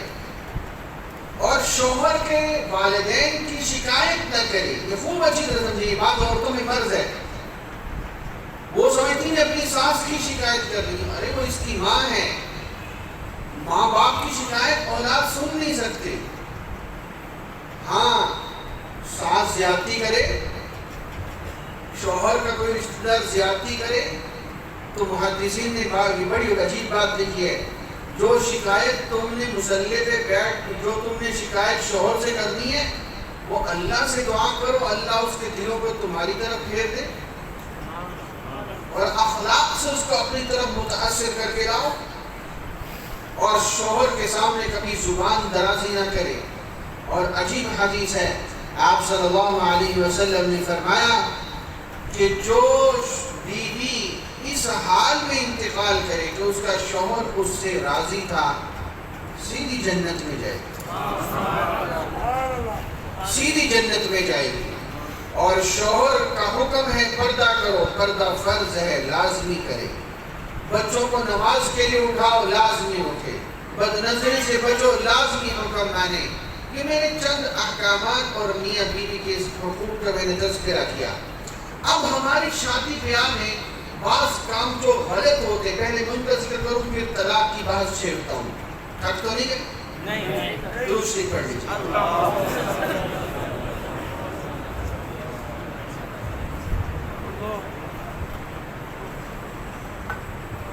اس کے اندر ایک جو غلطی ہوتی ہے شادیوں میں کہ جناب محرم اور سفر میں شادی نہیں کرنی. یہ شریعت میں تو نہیں ہے. آپ دیکھیں جو ہی محرم شروع ہو رہا ہے اس سے ایک دن پہلے شادی ہام کو سارے دھڑا دھڑ بک ہو رہے ہیں. ادھر محرم شروع ہوا، شادی ہر ہو رہا ہے. محرم میں شادی نہیں کرنی، سفر میں نہیں کرنی، یہ منحوس میں ہی نہیں، نعوذ باللہ. بھائی نہیں، اس کا شریعت میں کہیں بھی تعلق نہیں. پتہ نہیں کہاں سے باتیں ہمارے اندر آ گئی. بلکہ میں آپ کو بتاؤں، خود ہمارے نبی صلی اللہ علیہ وسلم نے محرم میں نکاح فرمایا. حضرت علی رضی اللہ عنہ کا نکاح حضرت فاطمہ کے ساتھ محرم کے مہینے میں ہوا ہے. حضور صلی اللہ علیہ وسلم کی 2 بیٹیوں کا نکاح محرم میں ہوا ہے. اور حضرت حسین ابن علی رضی اللہ عنہ کا نکاح محرم میں ہوا ہے. یہ غلط رواج ہے جو ہمارے اندر پڑ گیا ہے، اس کو توڑنا چاہیے. اور یہ جو مہندی کی رسم ہوتی، باقاعدہ خاندان کو اکٹھا کیا جاتا ہے، یہ ہندوانہ رسم و رواج ہے. اور یاد رکھو حدیث میں ہے جو جس کی مشابہت اختیار کرے گا قیامت کے دن اسی کے ساتھ اٹھایا جائے گا. کہیں ایسا نہ ہو کہ ہمارا حشر ہندوؤں کے ساتھ ہو. یہ بالکل جائز نہیں ہے. ایک ہے کہ عورت دلہن مہندی لگائے، ہاتھوں پہ خوبصورت بنائے، وہ الگ چیز ہے. ایک ہے باقاعدہ فنکشن کیا جاتا ہے رسم مہندی کے نام سے، کارڈ چھپتے ہیں، کھانے بنتے ہیں. یہ ہندوانہ رسم ہے اور یہ حرام ہے اور یہ ناجائز ہے. اور یہ جو گانا بجانا ہوتا ہے، الامان والحفیظ، میں نے جو دیکھا ہے شادیاں کرتے ہیں تو گلی محلے کے جتنے گھر والے سب پریشان. رات کے 2 بج گئے، نہیں پرواہ کہ مسلمان سو رہے ہیں، انہیں فجر کی نماز پڑھنی ہے، بیمار سو رہے ہیں. اور مسجدوں کا تقدس پامال کیا جاتا ہے. اس گانے بجانے سے پوری مسجد گونج رہی ہے. اور یاد رکھو محدثین نے لکھا ہے جس گھر میں گانا بجانا آ گیا اس گھر کو بے حیائی اور زنا سے کوئی نہیں بچا سکتا. بھائی حرام ہے، حرام جائز ہی نہیں ہے. تم شادی میرے نبی کے طریقوں پہ کرو. اور یہ جو تصویر کشی ہوتی ہے توبہ، اور یہ فطرہ تو ایسا عام ہو گیا کہ بچنا ناممکن ہوتا جا رہا ہے. پورے ایلبم بنتے ہیں شادیوں کے. تو اللہ معاف فرمائے، جب میری اجازت سے میری تصویر کھینچی جائے گی تو قیامت میں حکم ہوگا اس میں جان ڈالو گے تو جنت میں جاؤ گے. کیا بنے گا؟ یہ حدیث ہے. اور آج ہم نے اس کا تصور اتار دیا. اور یہ جو مینگرا ہے، کھانا کے لیے بلاتے ہیں اور باہر کرسی پہ بیٹھ جاتے ہیں، پیسے لکھتے ہیں. یہ غیرت کے خلاف ہے. مہمان آ گیا یہی اس کی مہربانی ہے، اس کو گھر میں کھانا نہیں ملتا، وہ چل کے آ گئے، یہ بہت بڑی بات ہے۔ اب اس سے پیسے وصول کیے جا رہے ہیں اور پھر باقاعدہ لکھے جاتے ہیں جتنے دے گا اس کی شادی پہ ہم بھی اتنے دیں گے۔ اور یاد رکھو یہ قرض کا معاملہ ہے، اگر پہلے مر گئے مقروض مر گئے، تو زیادہ دیے تو سود بن گیا، بالکل ناجائز، اس کا شریعت میں کوئی تعلق نہیں۔ مہمان سے پیسے لینا ویسی غیرت کے خلاف ہے۔ آپ کو کون کہتے ہیں 6 ڈیجے بناؤ، جتنی آپ کی جیب کی استعداد ہے اتنی بنا لو۔ اور یہ جو بلا ضرورت روشنی کی جاتی ہے، بلا ضرورت، یہ بھی شریعت میں ناپسندیدہ ہے۔ اور اس کے بعد یہ جو ہوتی ہے کہ جناب وہ لڑکے والے بارات لے کے پہنچے، اب وہ لڑکے کو اٹھا کے دلہن کے ساتھ بٹھا دیا جاتا ہے اور وہاں پہ ساری دوسری خواتین اکٹھی ہیں۔ یہ بے حیائی ہے، یہ بے پردگی ہے۔ اور جب دلہا کو لے جایا جاتا ہے، اس دلہا کے سارے کزن اکٹھے ہو گئے، وہ سب منہ اٹھا کے چل پڑتے ہیں۔ یہ غیرت کے خلاف ہے، بالکل شرعاً اس کی کوئی اجازت نہیں ہے، یہ حرام ہے۔ ہمیں پردے کا مسئلہ ہی نہیں پتا، شریعت کے اندر اس کی حساسیت کیا ہے۔ آئیے میں 2 منٹ میں اس کی حساسیت سمجھاؤں۔ اللہ تعالیٰ فرماتے ہیں وَلَا تَقْرَبُوا الْفَوَاحِشَ، فحاشی کے قریب بھی مت جاؤ، فحاشی کرو نہیں، قریب بھی مت جاؤ، عورت کی طرف دیکھو بھی نہ، اس کی آواز کو سنو گے یہ بھی تم فحاشی کے قریب جاتے ہو۔ اور میل جول میں کمی رکھو، حتیٰ کہ عورت کو یہ حکم ہے نماز پڑھے تو جسم کو ذرا سکیڑ کے پڑھے، مرد کی طرح نہ پڑھے۔ یہ ایک علیحدہ موضوع ہے کہ عورت کی نماز میں فرق ہے، عورت کو نماز میں بھی پردے کا کہا جا رہا ہے۔ اور سنیے ام سعدیہ رضی اللہ تعالیٰ عنہ، آپ صلی اللہ علیہ وسلم نے فرمایا وہ جو تم گھر میں نماز پڑھتی ہو وہ مسجد میں نماز پڑھنے سے افضل ہے۔ کون سی مسجد؟ نبوی، مسجد نبوی میں نماز تم میرے پیچھے جو پڑھتی ہو اس سے بہتر ہے تم گھر میں نماز پڑھو، پردہ زیادہ ہے۔ یہ صحابیہ کو میرے نبی فرما رہے، ہم تو 1400 سال دور بیٹھے ہیں، اور میرے نبی نے فرمایا وہ نماز جو تم گھر کے کمرے کے اندر پڑھتی ہو وہ برآمدے میں پڑھنے سے بہتر ہے، پردہ زیادہ ہے۔ اور وہ نماز جو تم برآمدے میں پڑھتی ہو صحن میں پڑھنے سے افضل ہے۔ عورت کو تو نماز جیسی عبادت میں پردے کے اندر اتنا اندر کیا جا رہا ہے کہ رک جاؤ، تمہارا معاملہ پردے کا ہے، ایمان بچاؤ۔ اور یہ عورت، اس کی فطرت کیا ہے؟ فطرت شریعت کہتی ہے اور نفی بیوتکم، اپنے گھر میں رہو، باہر مت نکلو، گھر میں ہے۔ اب آپ کو گھر میں کام پڑ گیا تو اذا سألتموهن متاعا فاسألوهن من وراء حجاب، پردے کے پیچھے سے پوچھو جا کے۔ اور سمجھو شریعت کیا کہتی ہے، آپ نے دروازہ کھٹکھٹایا، اندر سے جو عورت اکیلی ہے، اور شریعت نے کہا نا گھر میں رہو، اب وہ گھر پہ باہر سے بندے جا کے گھنٹی بجاتا ہے میں نے آپ کے شوہر سے ملنا ہے۔ عورت کو شریعت کیا حکم کرتی ہے، کیسے بولنا ہے؟ فَلَا تَخْضَعْنَ بِالْقَوْلِ، آواز میں نرمی پیدا مت کرنا۔ کون ہے، کیا ہے، کس سے ملنا ہے، یہ شریعت ہے۔ اور یہ جو سخت زبان سے بولے گی یہ عین اخلاق ہے۔ کیوں؟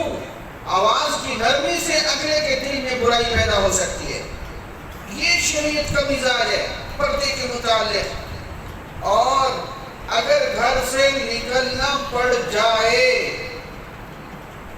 گھر سے نکلنا پڑ جائے، کہاں جانا ہے؟ اسٹیج پہ نہیں، حج پہ۔ اگر محرم ساتھ نہیں ہے، حج فرض نہیں ہے، کروڑ پتی عورت ہے، بھائی شوہر بیٹا نہیں ہے، شوہر نہیں ہے، باپ نہیں ہے، اللہ کہتا ہے تیرے پر ہر چیز فرض نہیں ہے، تو اکیلی جائے گی، فتنی کا باعث بن جاؤ گی۔ یہ ہے شریعت کا مزاج۔ عورت مر گئی نہیں، زندہ ہے تو پہلی صف میں مرد، اس کے پیچھے بچے، اس کے پیچھے عورت کھڑی ہوگی، مرد سے دور کر دو اس کو۔ عورت مر گئی، جنازے کے لیے میتوں کو رکھنا ہے، امام کے آگے پہلے مرد کی میت رکھو، پھر بچے کی میت رکھو، پھر عورت کی میت رکھو، مرد سے دور کر دو اس کو۔ یہ شریعت ہے۔ اور سنو، میں لفظوں کو چھپا کے مسئلہ بتانے لگا ہوں۔ خیال پہ اللہ نے پابندی لگا دی، خیال پہ۔ اگر میاں بیوی آپس میں ملے اور خیال کسی اور کا مرد کرے یا عورت کر لے، یہ خیال کرنا اس وقت یہ ملنے کو حرام کر دے گا۔ اس قدر شریعت پردے کا مزاج دے رہی ہے، اس قدر سختی ہے۔ حج جیسا فرض چھوڑوا دیا، نماز میں جسم کو سکیڑ دیا، گھر روک دیا، آواز کا مسئلہ بنا دیا۔ عورت نماز میں کھڑی ہے، مرد کو غلطی مل جائے امام کی، اللہ اکبر کہتا ہے، سبحان اللہ۔ عورت کو کہا گیا لفظ زبان سے نہیں نکالنا، یہ ہتھیلی کو ہتھیلی پہ مارو، خود ہی اس ہتھیلی کی آواز سے متوجہ ہو۔ یہاں نماز میں آواز پہ پابندی ہے، یہ شریعت ہے۔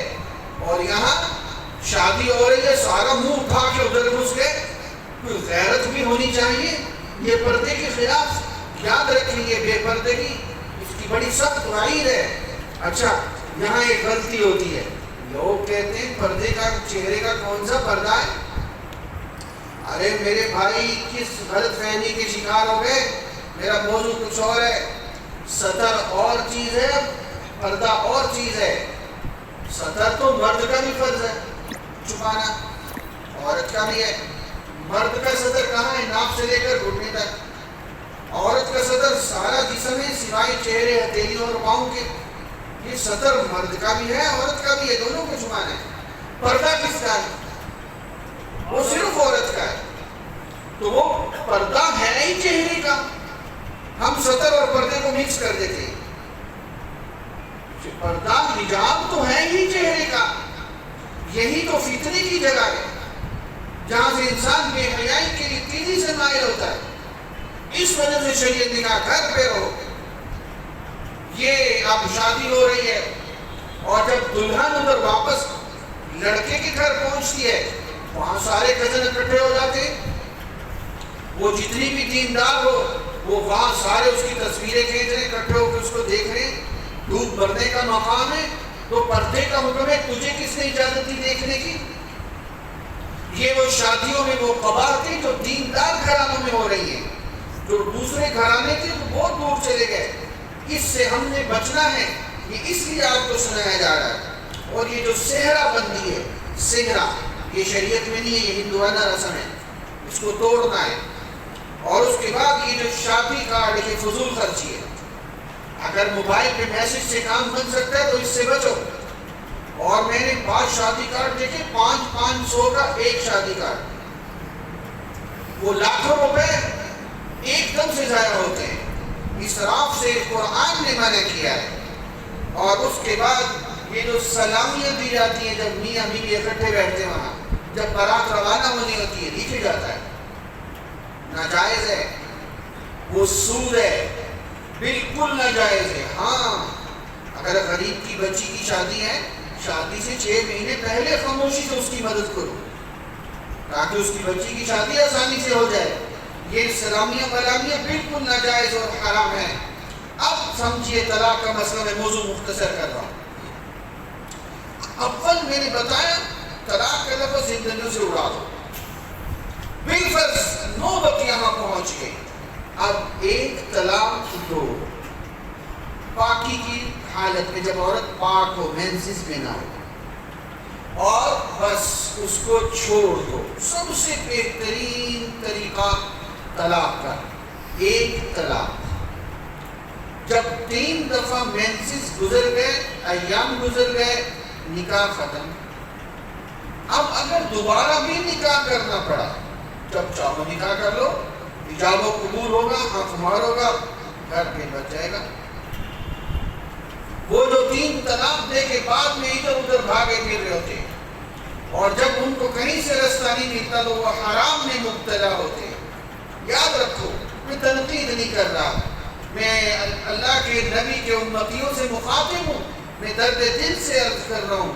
چاروں آئمہ، حرمین کے آئمہ، ساری دنیا متفق ہے کہ 3 طلاق 3 ہوتی ہے، 1 جمع 1 جمع 1 3 ہوتی ہیں، اور جب 3 ہو جائے تو گھر اجڑ جاتا ہے، وہ نہیں بچتا، اس میں کوئی رستہ نہیں بچتا سوائے ایک رستے کے، جس کو شریف آدمی سوچتا ہوئے کب کپاتا ہے،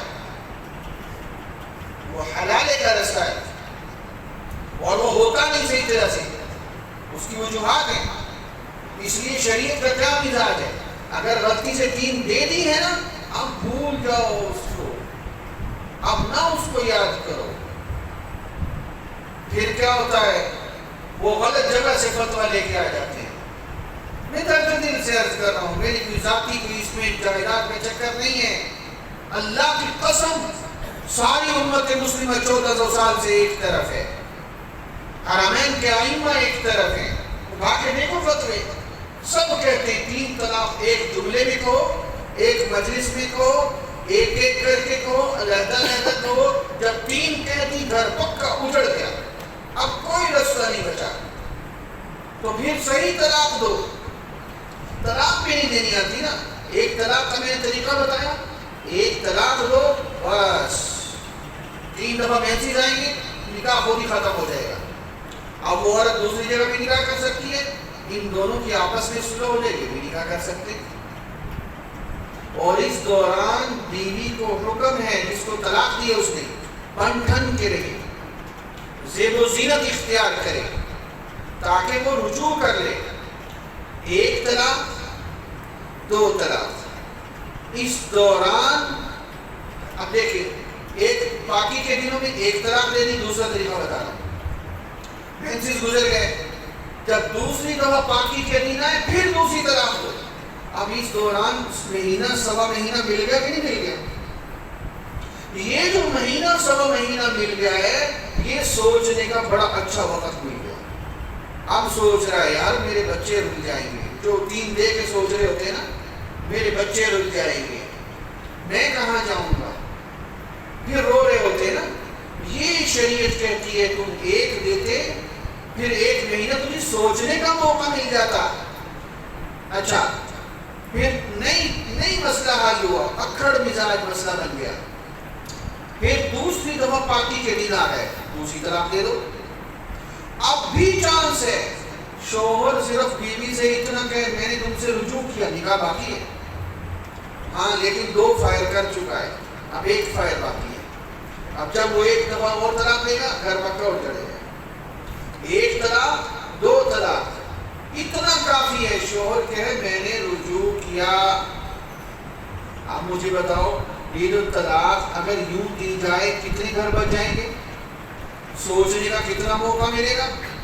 اللہ معاف فرمائیے کہ ہمارے اسلام فروش بیٹھے عدالتوں میں، میرا ڈی سی آفس مسجد میں کئی دفعہ بیان ہو، میں نے ان کے سامنے ہاتھ جوڑے کہ دینے والا بے شک 1 طلاق دے کے ہے، ان لوگوں نے لفظ رٹے ہوتے ہیں، من کے فلاں بن فلاں بنت فلاں نے فلاں کو اپنے اوپر طلاق ثلاثہ دے کر حرام حرام حرام کر لیا ہے، اور میں نے کہا خدا کا خوف کرو، تم لوگ اس کو اور پکا کر دیتے ہو 3 طلاق پہ۔ اللہ کے لیے سمجھو، 1 طلاق 2 طلاق۔ اب آپ کا مقصد تو یہ ہے نا اس بیوی سے جان چھوٹ جائے، تو چھوٹ گئی۔ جب آپ 2 طلاقیں دے کر یا 1 طلاق دے کر 3 مہینے گزر گئے، نکاح ختم ہو گیا۔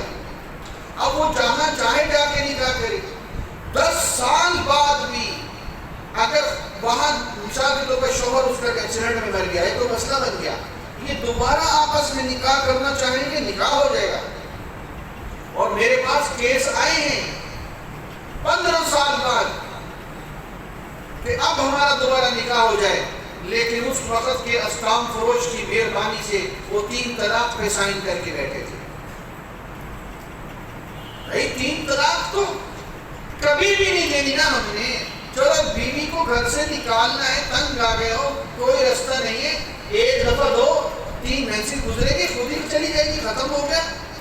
لیکن آپ کے دروازے کھلے ہیں, آپ جب چاہو گے, لیکن دوبارہ نکاح کرنا پڑے گا, بیوی کی اجازت لینا پڑے گی. بیوی چاہے گی تو بیوی دوبارہ بن جائے گی, ورنہ وہ دوسری جگہ نکاح کر لے گی. تو پھر 3 طلاق دینے کی ضرورت کیا ہے جب آپ کا کام 1 طلاق سے ہو سکتا ہے؟ یہ مسئلہ بتایا نہیں جاتا. جو ٹی وی ڈراموں میں دیکھتے ہیں, فٹ 3 مارتے ہیں منہ پہ, پتہ ہی نہیں کہ 1 اور 2 بھی ہوتی ہے. اور اس کے بعد بعض لوگ بیوی کو طلاق کا اختیار دے دیتے ہیں. ان کو پتہ ہے شوہر بڑا بدتمیز ہے, اکڑ ہے, تو نکاح رجسٹر پہ لکھوا دیتے ہیں کہ طلاق کا حق بیوی کو بھی ہوگا, وہ حق اس کو پھر مل جائے گا. لیکن شریعت نے طلاق کا حق عورت کو نہیں دیا, مرد کو دیا ہے. کیوں؟ میں نے پہلے بتایا, وہ آدھی عقل والی ہے. طلاق کا حق اگر عورت کے پاس ہوتا نا تو ہم میں سے کوئی بھی نہ بچا ہوتا.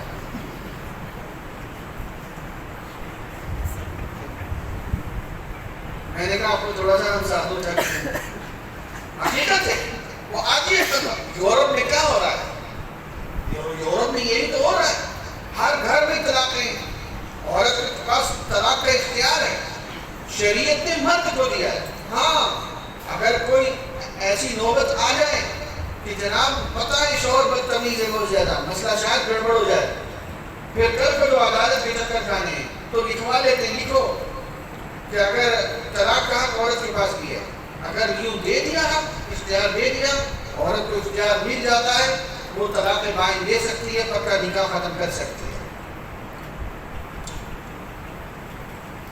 اور یاد رکھیں یہ جو حلالہ تک نوبت آتی ہے, میں نے پہلے بتایا 3 طلاق کے بعد اور کوئی رستہ نہیں ہے, تو اس میں عدت گزرے گی, پھر دوسری جگہ نکاح ہوگا, پھر وہ اپنی مرضی سے طلاق دے گا, پھر عدت گزرے گی, پھر واپس آئے گی. شریعت کا مزاج یہ ہے کہ اس کو بھول جاؤ. ایک شریف آدمی کا یہ سوچنا بھی بڑا مشکل ہے, اس کو بھول جاؤ. اور یاد رکھیں جو طلاق مذاق اور غصے میں دی گئی ہو وہ طلاق ہوتی ہے. یہ ایک دفعہ بڑا مشہور ہو گیا تھا ٹی وی ڈرامے میں, کسی اداکار نے جو باقاعدہ میاں بیوی کے ڈرامے میں ایک دوسرے کو طلاق دے دی. تو علماء نے فتویٰ دیا کہ گھر اجڑ چکا ہے, انہوں نے دین کا مذاق بنا دیا. نکاح بھی اور طلاق بھی سنجیدگی سے دو, مذاق میں دو, واقع ہو جاتی ہے. ہاں, اگر پاگل ہے, مجنون ہے, اس کی طلاق کا اعتبار نہیں ہے. ایک آدمی نشہ کر کے گھر آ گیا, نعوذ باللہ, شراب پی گیا, وہ طلاق دے, طلاق ہو جائے گی. اور اگر کسی نے زبردستی طلاق دلوائی, گن پوائنٹ پہ, ڈنڈے کے زور پہ, آپ سنیے یہاں مسئلہ کا آسان لطف دے رہا ہوں, اس نے ہاتھ سے لکھ دیا طلاق ہے, زبان سے نہیں کہا, طلاق نہیں ہوتی. شاید یہ گنجائش بچ جائے اس کی, لیکن اگر وہ زبان سے بھی کہہ دے گا گھر اجڑ جائے گا. بعض الفاظ وہ ہیں جن سے طلاق پکی ہوتی ہے, گھر ختم ہو جاتا ہے ایک دفعہ, لیکن دوبارہ نکاح ہو جاتا ہے, اس کو طلاق بائن کہتے ہیں.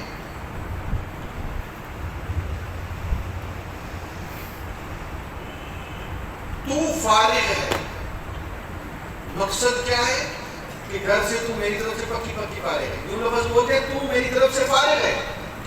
اب اس نے طلاق کا لفظ بولا نہیں, صرف یہ کہا تو میری طرف سے فارغ ہے, اس پر اس کا نکاح ختم ہو گیا.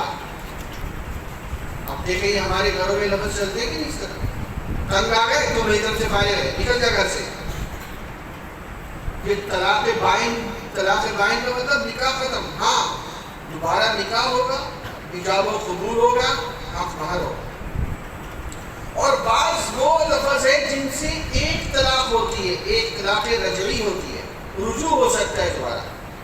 مثال کے طور پر میں شوہر کہتا ہے غصے میں آ کے, جا میں نے تجھے چھوڑ دیا, ایک دفعہ کہا, ایک طلاق رجعی ہو گئی, ایک طلاق ہو گئی. اب یہ اس سے کہے کہ رجوع کرتا ہوں، نکاح باقی ہے. اب ایک فائل کر لیا، 2 فائل باقی رہ گئے.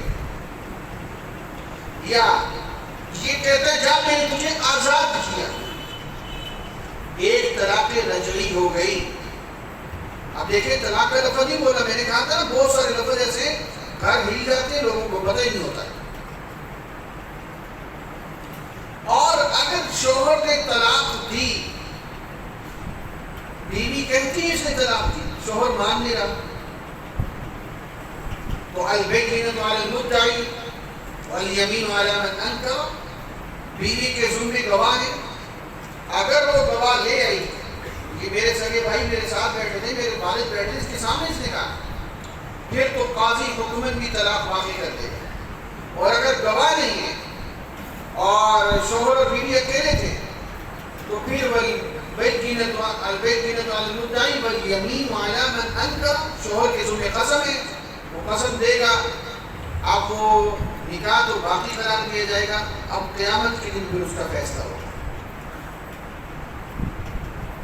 بعض لوگ کہتے ہیں کہ لفظ طلاق خواہ نہیں بولتے، تا بولتے ہیں، اس سے طلاق نہیں ہوتی. نہیں، طلاق ہو جاتی جب نیت میں طلاق بولتے ہیں.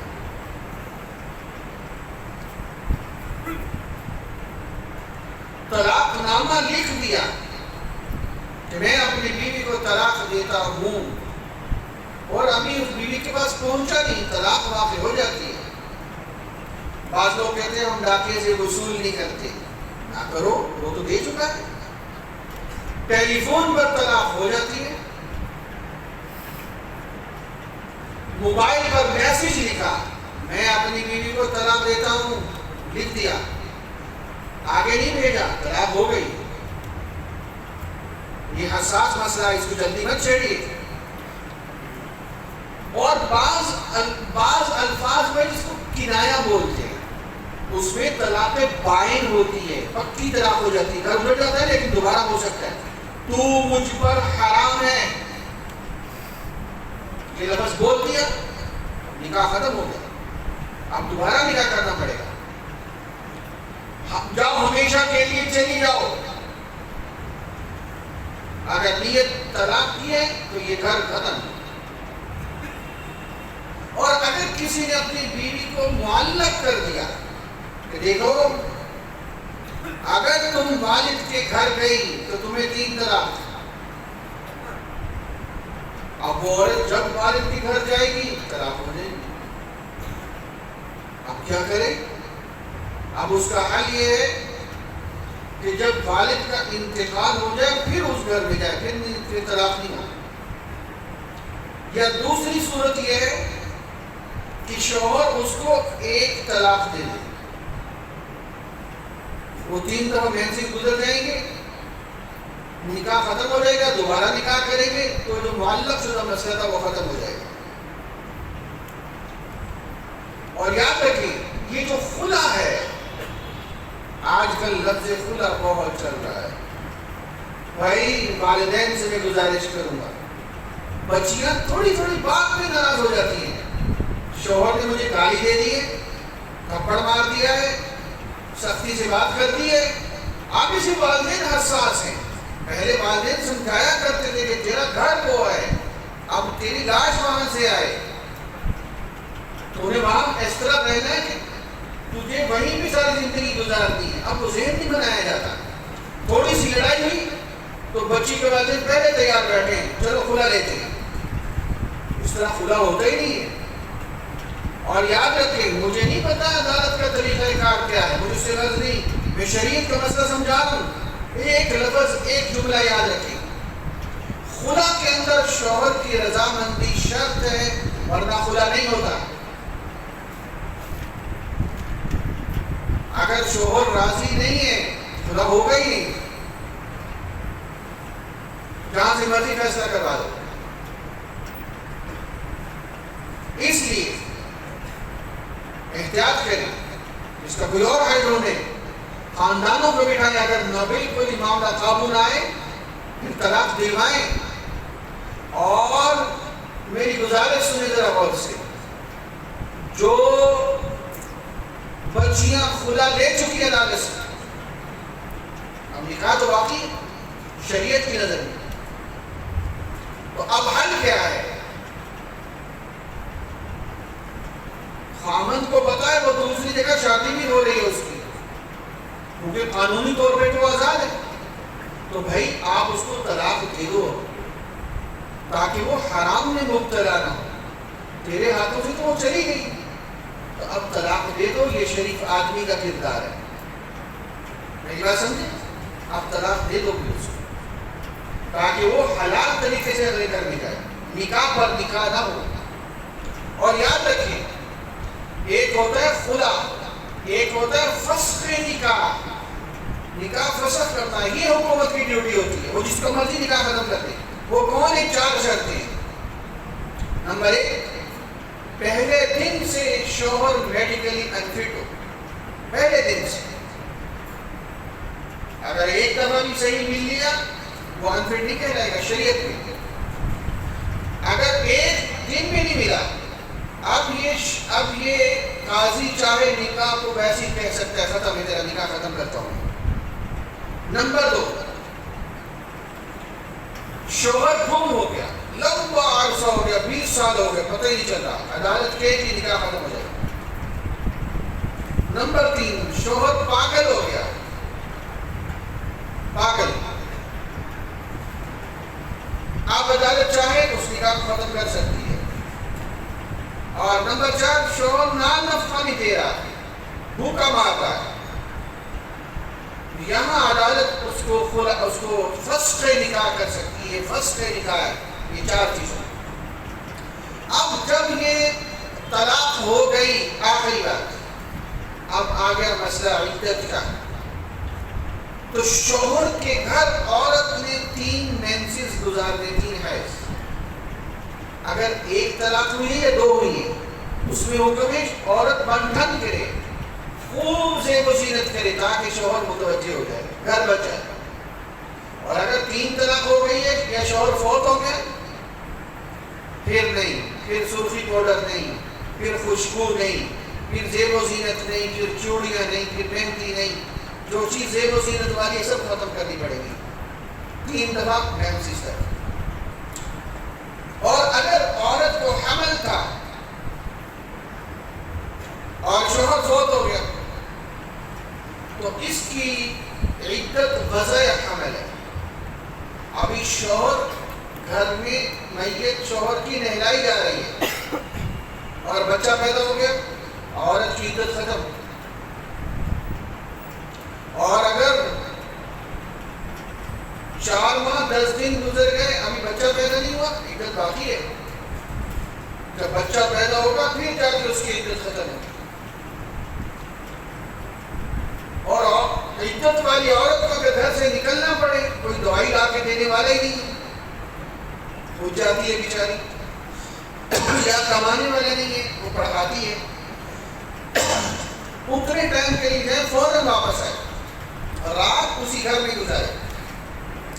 اور جس گھر میں وہ عدت گزار رہی ہے، اگر وہاں پر کوئی بدتمیز قسم کا اس کا رشتہ دار ہے، شوہر کا، بری نظر سے دیکھتا ہے، کمینہ ہے، اس سے ڈر ہے، یا وہ عورت، شوہر کا گھر جنگل میں اکیلا بنا ہوا تھا، ڈر لگتا ہے، اس صورت میں وہ عورت اپنے بھائی یا والدین کے گھر آ کر کے عدت گزار سکتی ہے. کسی ایک گھر میں آ کے رک جائے اور وہاں اپنی عدت کو مکمل کرے. ایسی عورت جو عدت میں ہو وہ سفر نہیں کر سکتی، وہ حج اور عمرہ بھی نہیں کر سکتی. یہ میں نے نکاح، طلاق، خلا، شوہر، میاں بیوی کے حقوق آپ کے سامنے جتنا ممکن ہو سکا تفصیل سے عرض کیے ہیں. پچھلی دفعہ یہ کورس ہوا تھا تو یہ میں نے میاں بیوی کے جو حقوق بتائے، تو میرے سامنے کے کئی واقع ہیں، کئی گھروں میں میاں بیوی کے جھگڑے ہوئے، انہوں نے صرف میرا یہ بیان سنا لیا، ان گھروں میں آپس میں محبت پیدا ہو گئی اور جو معاملہ طلاق تک پہنچ چکا تھا وہ رک گیا. تو اس لیے اگر کہیں ماجرا ہو تو بھائی یہ دین کی ایک خدمت ہے. کل انشاءاللہ تجارت کے مسائل تفصیل سے آنے میں، ہم میں سے ہر شخص کچھ نہ کچھ تجارت ضرور کرتا ہے اور ہمارا 90% تاجر سود اور جوے میں ملوث ہے. وہ کیسے بچ سکتا ہے؟ حلال میں زیادہ بچت ہے. یہ کل کا اہم مضمون ہے. آپ اپنے دائیں بائیں تاجروں کو دعوت دے جائیں گے انشاءاللہ. انشاءاللہ ڈھیلی نکلی آپ انشاءاللہ بلند آواز سے انشاءاللہ. اللہ ہم سب کا بھی بیٹھنا اپنی بارگاہ میں قبول فرما لے. اور جنہوں نے آج تک داخلہ فارم نہیں لیا اور ساتھی آ رہے تھے وہ لازمی وصول کر لیں. کل سے اسناد بننا شروع ہو جائیں گے. الحمدللہ رب العالمین والعاقبۃ للمتقین والصلاة والسلام علی سید الرسل وخاتم النبیین. ربنا ظلمنا انفسنا وان لم تغفر لنا وترحمنا لنكونن من الخاسرین. یا اللہ ہمیں پورے دین پہ چلنے والا بنا اور غمی اور خوشی میں اپنے نبی کے طریقوں کو سامنے رکھنے کی توفیق عطا فرما. جن گھروں میں یا اللہ ناچاکیاں ہیں محبتوں سے تبدیل فرما. یا اللہ جن گھروں میں بچے بیٹھی ہیں شادیوں کے انتظار میں یا اللہ اچھے نیک رشتے عطا فرما. ربنا تقبل منا انك انت السميع العليم. وصلى الله تعالى على خير خلقه محمد وآله وصحبه اجمعين برحمته.